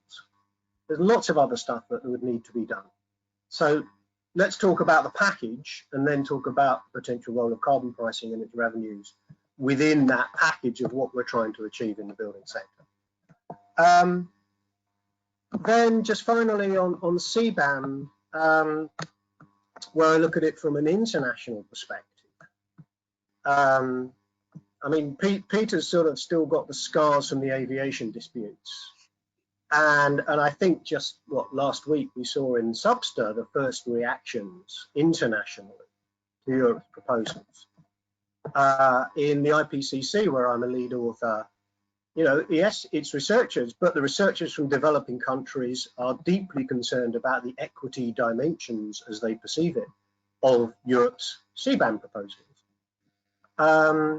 I think there is an ethical case to be made that revenues collected at the border, you know, before we talk about who in Europe should get them, there may need to be a discussion about whether least developed countries receive the revenues back. Otherwise, I think that you're going to find it blocked in a massive geopolitical fight. So I'm really quite worried about how that whole process will go. But I think CBAM is a very ambitious international instrument, and it has to be approached from a diplomatic standpoint.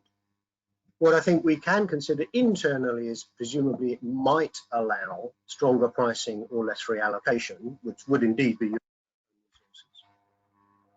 But yeah, I think a premature discussion of how we use revenues collected at the border from imports from other countries is really quite risky.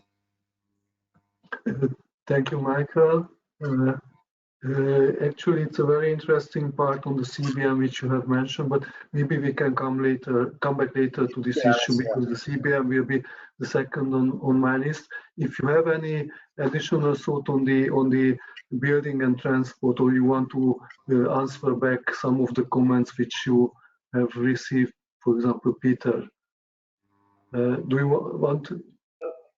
I think that Michael is right. There needs to be a whole series of measures taken for buildings, and there is in the pipeline the innovation wave.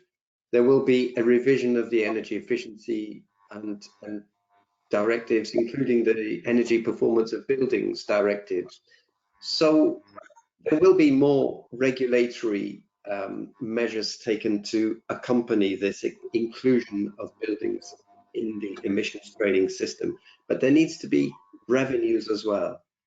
The Just Transition Fund is, of course, one such mechanism that hasn't as yet taken great detail and shape, but it's there.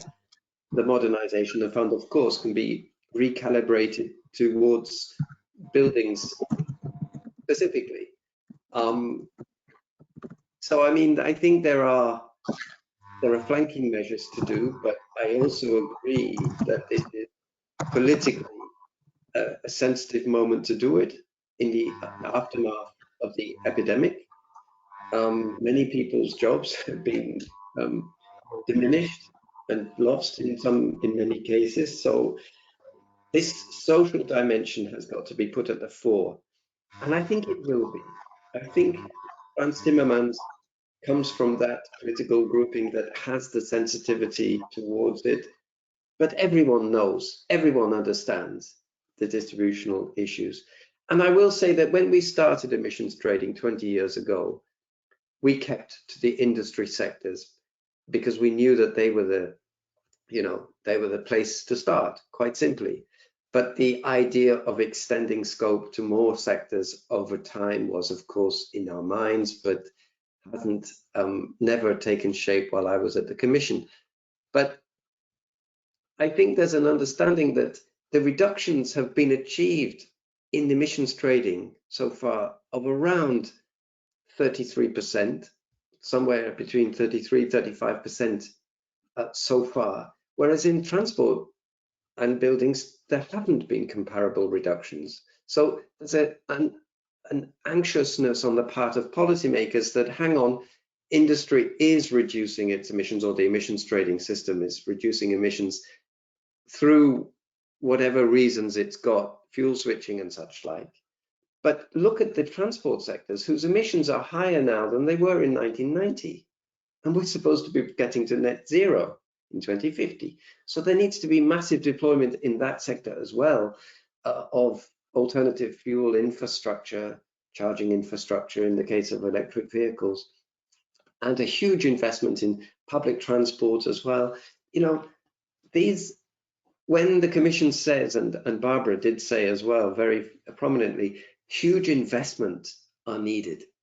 And of course, the recovery and resilience facility of the post-epidemic economic relaunch, it's all supposed to be contributing towards these investments. And there is a lot of money in Brussels at the moment because of this 672 billion facility that's going to be deployed through the national plans for recovery. But this is the moment. We've got to be writing this into the script, or we're going to miss a golden opportunity because we don't want such a situation to arise again. It's arisen because of specific factors. Unfortunate though they are, you know, the coronavirus is giving us an opportunity that must not be wasted because we don't expect this to reoccur. Thanks. Thank you. You know, when I was mentioning that there are huge differences between the European member states, I think the same argument came actually comes from a single country as well, because if you see the different regions of a country, where, for example, I give you the Hungarian example, the central Hungarian region is very rich one with quite high housing prices. While you go to the east coast, to the Ukraine border, incomes are lower, less public transport, so they say they have to use the car for traveling, so there is no public.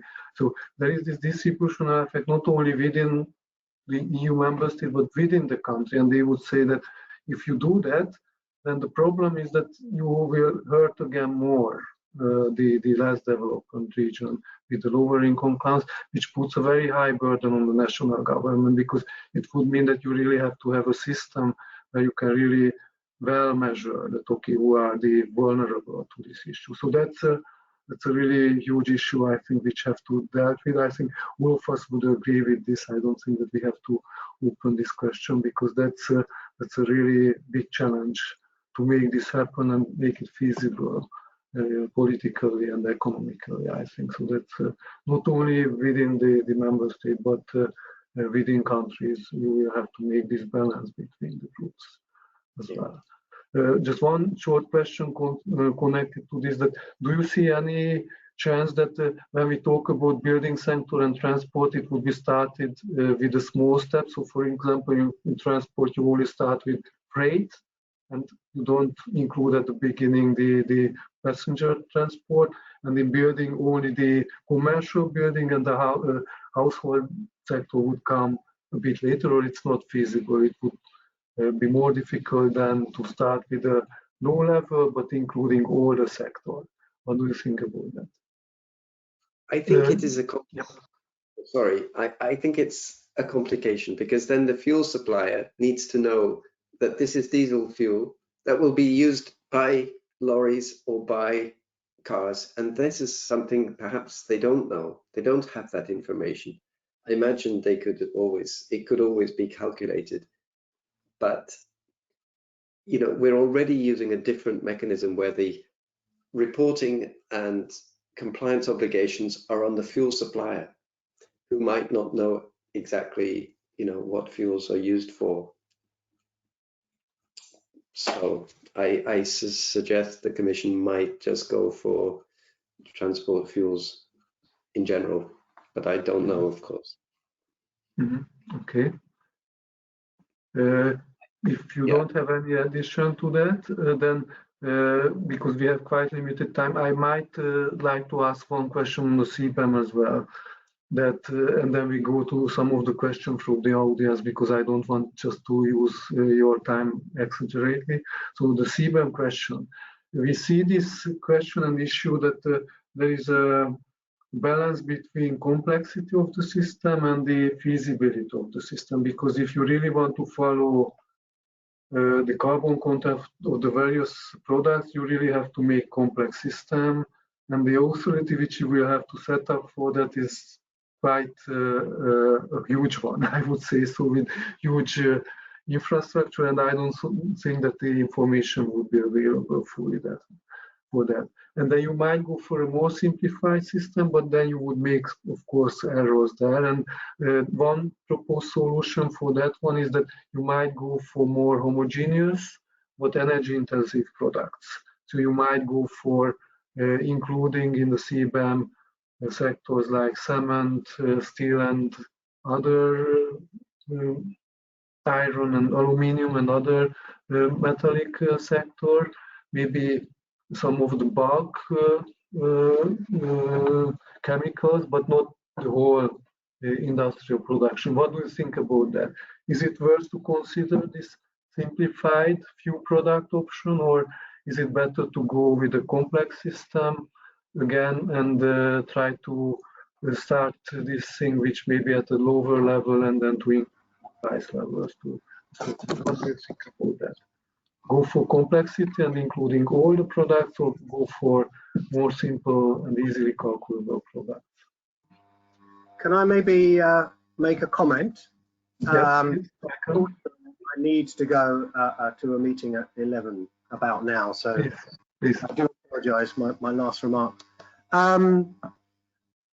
Complexity is very hard to create at the beginning. It may evolve, but I've always thought this is one area in which there's a fairly plausible approach on evolving, which is if we start with a system which is just a few basic commodities, cement and steel are the most obvious, and you have a benchmark that says if it's a ton of steel, it probably involved this much in it.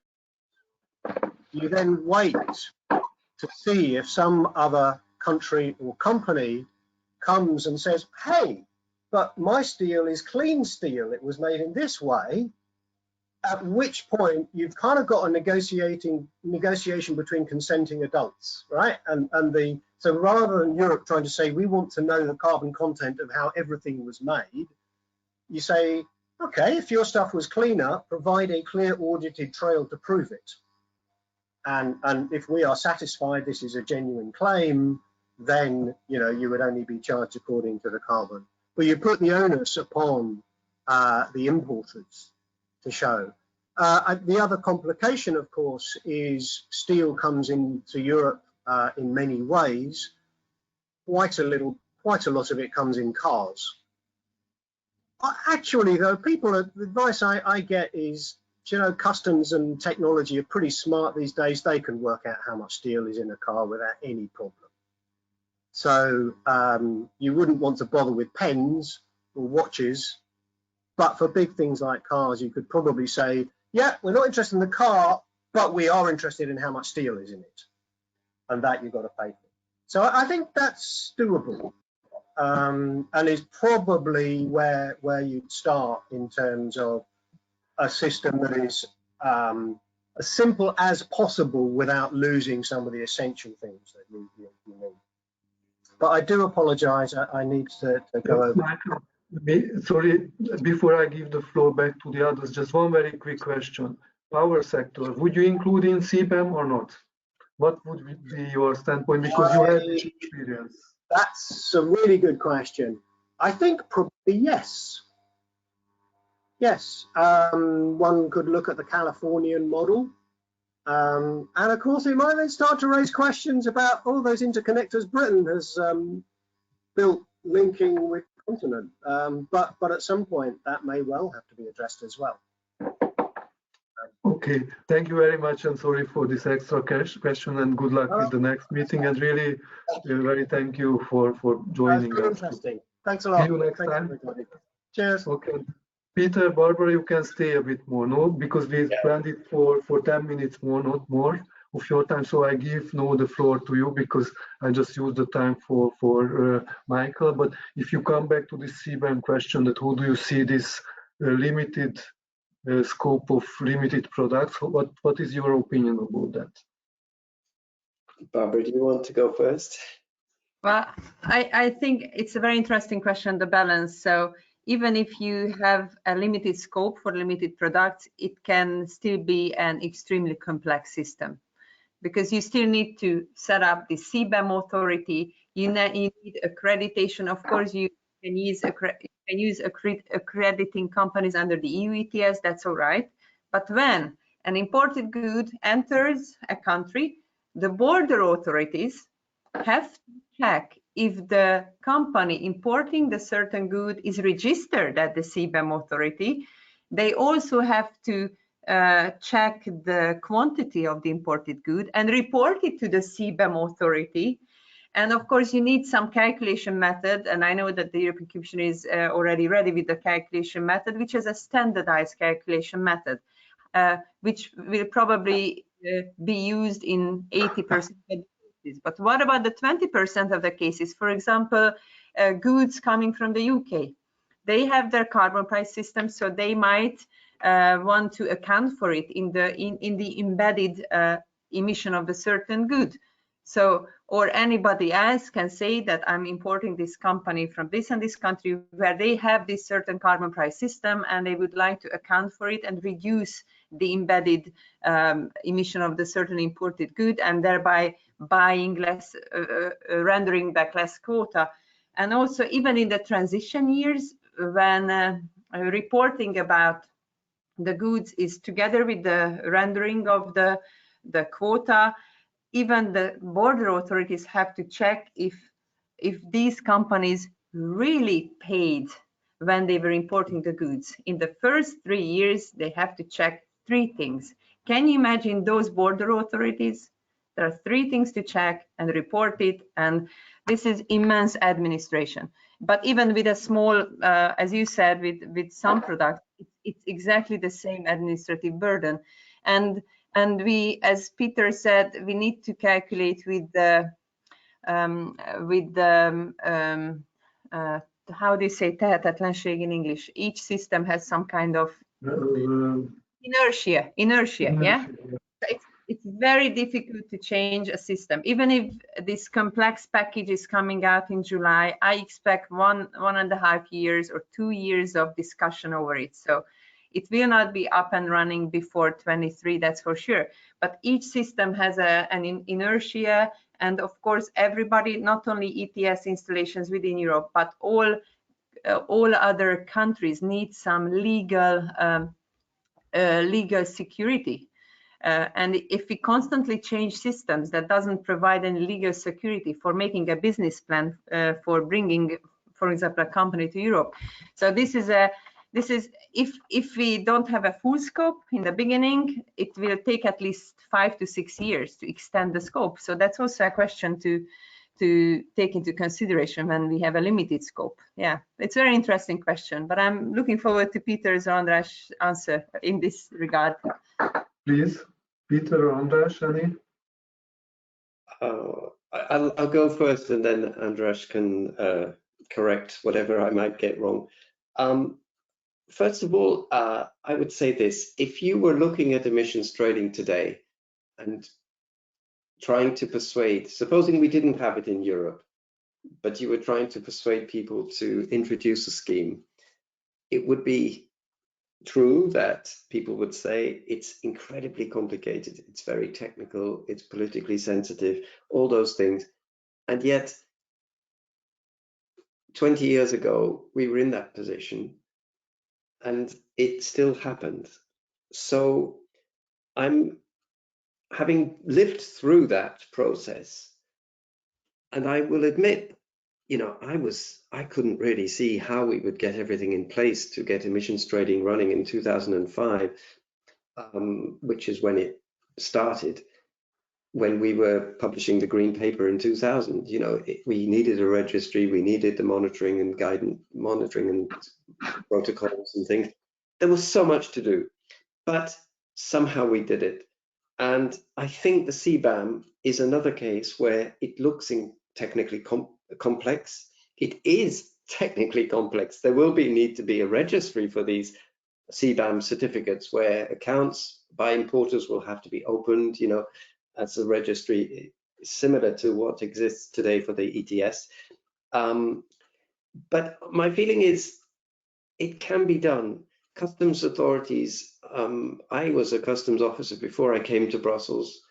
They can cope with complexity, rules of origin, inward and outward processing regimes, quotas, trade quotas, tariff quotas, these things exist and they're quite expert at implementing them. So I think they will acquire this new capacity to be able to administer the CBAM.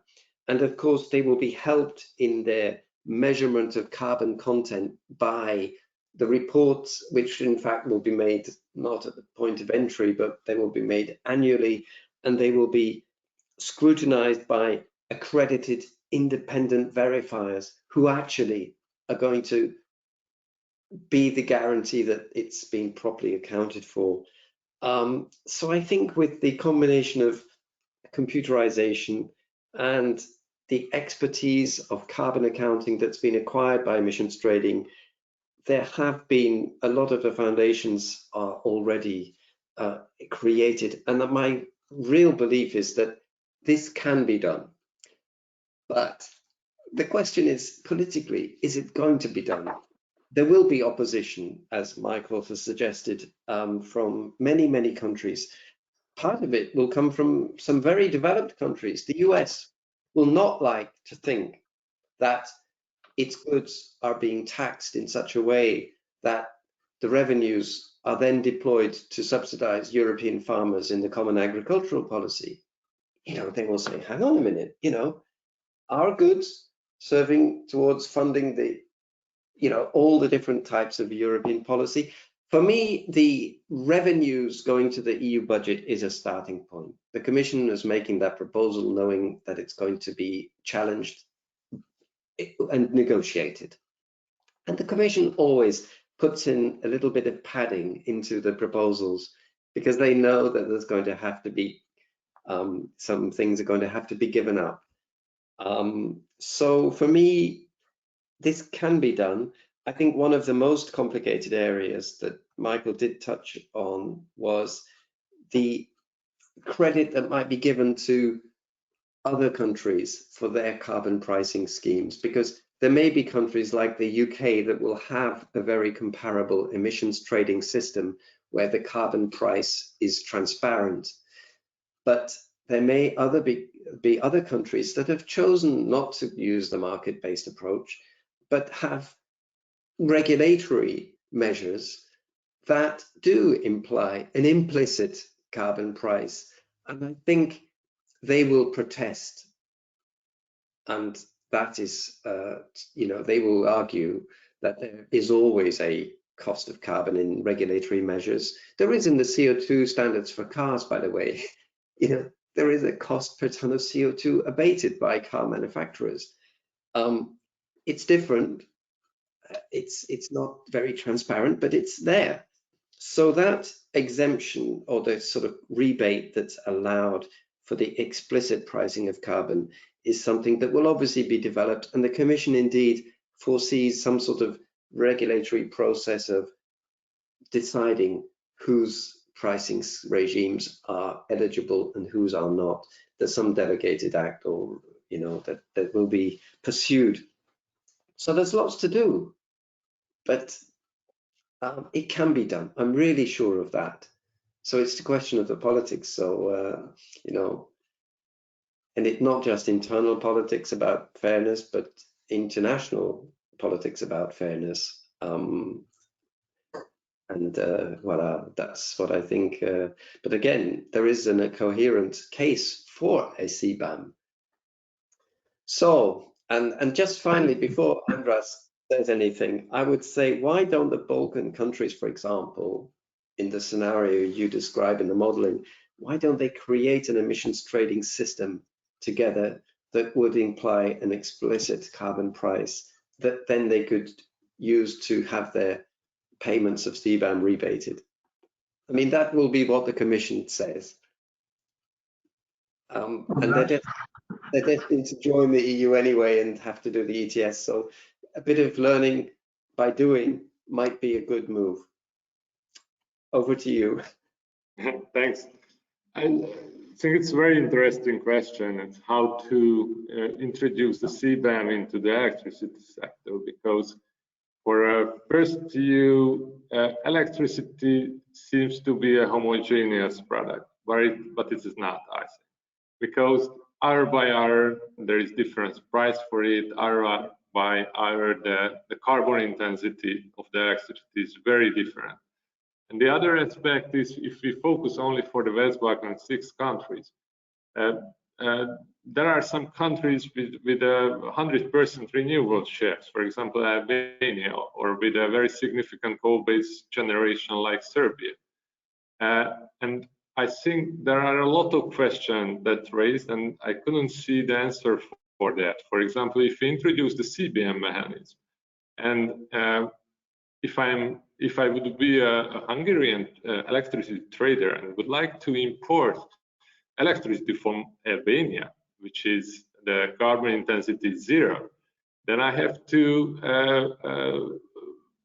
import it through Serbia. And do I have to pay for that one or not?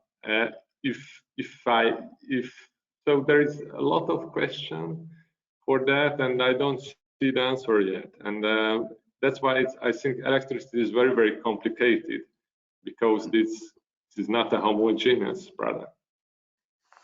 As we would think at first, because electricity is an electricity measured in kilowatt hours.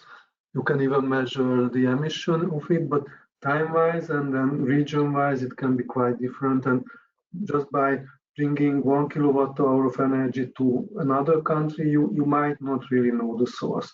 And what would prevent that the Serbians would sell all their renewables on the export market, and the carbon content production would remain in their countries. It can be done, I agree with you, and in the European countries, I mean, with this origin system, which was originally planned for the green origin, can be done, but we need to them be on board. And if they would be on board, then it would be feasible and it would work.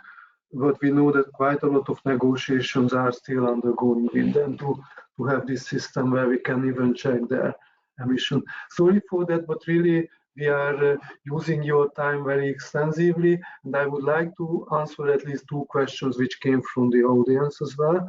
I don't know if you have seen them. I just selected 2 of them, and to make the things easier in 1 second or 1 minute, the first one I would even try to answer, you might just comment. And this question was quite a long one, so I don't quote it, but I just summarized that the question was that if you consider any type of carbon pricing, at the end it will end up at the end users. So industries would pay, but at the end end user of the product or the service will have to pay for it. Then the question out of it was that can we consider this as a risk for the sector? And I think it's a sectoral risk, so that was the question. I think that's the answer. I mean, I think the question was answered by that way, that if you are in a sector which is a carbon intensive one, at the end you will have to see that if you are in Europe or in other countries, you will have to pay for this carbon content of your product. You have 2 options. One option is that you charge this on your product, which would mean that for a while consumers will pay for it and otherwise they go for substitute. And the other option is that you can still see in your sector if you have technologies or other solution to reduce your emission level. And that's the whole aim of any type of carbon pricing, is to show this, that you have to pay for it. If you have good solution, cheap one, available technologies for that, consider it, because then this is the way the whole stuff would work. So I think that would be the answer. If you want to add to that, I will give the floor to you. And the second question, which I liked as well, and then you might contribute, is concerning the electricity demand and electric vehicles. The question is like this: if demand for electricity increases due to electric vehicles in transportation, what is the plan to generate the extra electricity without emitting more CO2? And I think you can have good answers for that. So for that one, I leave the floor to you. What do you think on this question? And if you have any addition to the other, then please go ahead. And I think we should finish in 2-3 minutes because we are just taking the lunch break of the audience. Please go ahead if you have. Shall I go first and then Barbara can wrap up? She's the politician and should have the last word. Yes, in the end, CBAM is going to result in consumers in Europe paying more for goods if they choose to buy those goods. A higher price might encourage them to look for goods which are substitute goods, which don't bear such a higher extra cost. But ultimately, the decision to impose a CBAM is a decision to try and influence behavior through pricing by European consumers. It will only, it affects us. So we've got to think, how else are we going to change our consumption patterns to be carbon neutral, climate neutral by 2050? So there are consequences, and pricing is one way to go about it. It won't be the only way, but it's one. The other thing about the demand for extra electricity of electric vehicles, for example, yes, there will be extra demand for electricity. We can make electricity without CO2 emissions, and I think that's already being deployed at great speed in Europe with a bit of additional technologies like carbon capture and storage, where natural gas might be used. That is one option that I think CCS needs to be developed. And I think also storage, because renewables needs more storage. But I think there are answers to that. There can be more electricity produced in a sustainable way. So that's the challenge. And I leave it to Barbara to wrap up. Barbara? It's very interesting. Let me come back to the issue of electricity, as CBAM will be applied to electricity production for sure. There is one thing that is common, that they don't receive any free allowances since the beginning of the third period of the ETS. So that makes the picture a little bit easier. And I would just like to draw your kind attention to a recent report published by the Carbon Market Watch.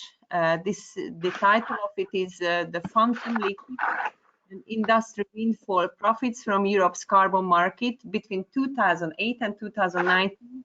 And this report shows that energy-intensive industries across Europe have profited up to 2 billion euros between these 10 years as a result of free allocation of allowances under the EU ETS. And sectors that have profited the most are the iron, the steel, the refineries, the cement, and the petrochemical sectors. And this report actually covers 18 countries and also the United Kingdom, and most profits were generated, and it's very interesting, in Germany, the UK, France, Italy, and Spain. So that's a very interesting report, and it's pretty much connected to our discussion now. Back to the extension to the building sector. Yes, I agree with the kind person asking this question that carbon pricing will end up at the end user. And if we compare, for example, a Hungarian household with a German household, the income between the income levels of these households, there is an 11-fold difference. So by that, I want to say that any carbon price that is an incentive to a German household would be a huge burden to a Hungarian household. And any carbon price that would be an incentive to a Hungarian household would be nothing, not really a carrot for a German household. And as Peter said, there might be a uniform carbon price. But my question is, especially in Hungary, where the energy prices are regulated, who is going to be the sort of obliged parties? So we cannot set up an inventory of all the 4 million households in Hungary. So will these be the energy providers? Then basically we end up having an energy obligation scheme, which is Europe-wide. And back to the other question, which was that there would be a gradual phase-in. So, for example, in the transport and the building sector, it's easier for the transport sector because they can increase the fuel price, which can push everybody back to public transport, and that's something also a very good movement when we talk about behavior change. And these numbers, the people using public transport in Europe is seriously dropping, and there are only a few countries where it's still high, including Hungary, but in most of the EU countries the use of public transport is really down right now. But if we talk about buildings, I could imagine a sort of phasing, like small steps. Why don't we apply it to office buildings first and not to households, and not affecting people's everyday living? So that might be a nice start, a nice phasing. And yes, the demanding, and the last question is that demand increases electricity use due to the wide spread of e-mobility. I think the first step for all of us is there is also a big increase in renewables in most of the countries. So the integration of renewables in the grid is the first thing to solve. And also demand side management is a way to go. So we need a lot of innovation when we come to energy storage at the end of the day. So thank you for this excellent discussion. Thank you very much for your contribution. András, you want to add something, or then I really don't want to misuse your time. So thank you very much, Barbara, Peter, András, and Michael is not here, but thank you very much for all the contribution. Please don't forget that we continue from 2 o'clock. Please look at the link because it's another link, so it's not the same link where you have to click. And my colleague Gabriela Saiko will lead you through the panel, and it will be a very interesting one. The focus will be shifted a bit from Europe to rather a more global picture, and we'll have a look at what happens outside Europe as well. But we'll make some turn back as well to the European schemes as well, and we have some nice presentation as well on the CBAM as well. So it will be a continuation of this part. If you have time, please join us on the afternoon meeting as well. Thank you very much again for your contribution, and thank you very much for the audience as well, for the question and for the active participation as well. Thanks a lot, and bye. Thank you, Barbara. Thank you, András. Bye. Thank you. Bye.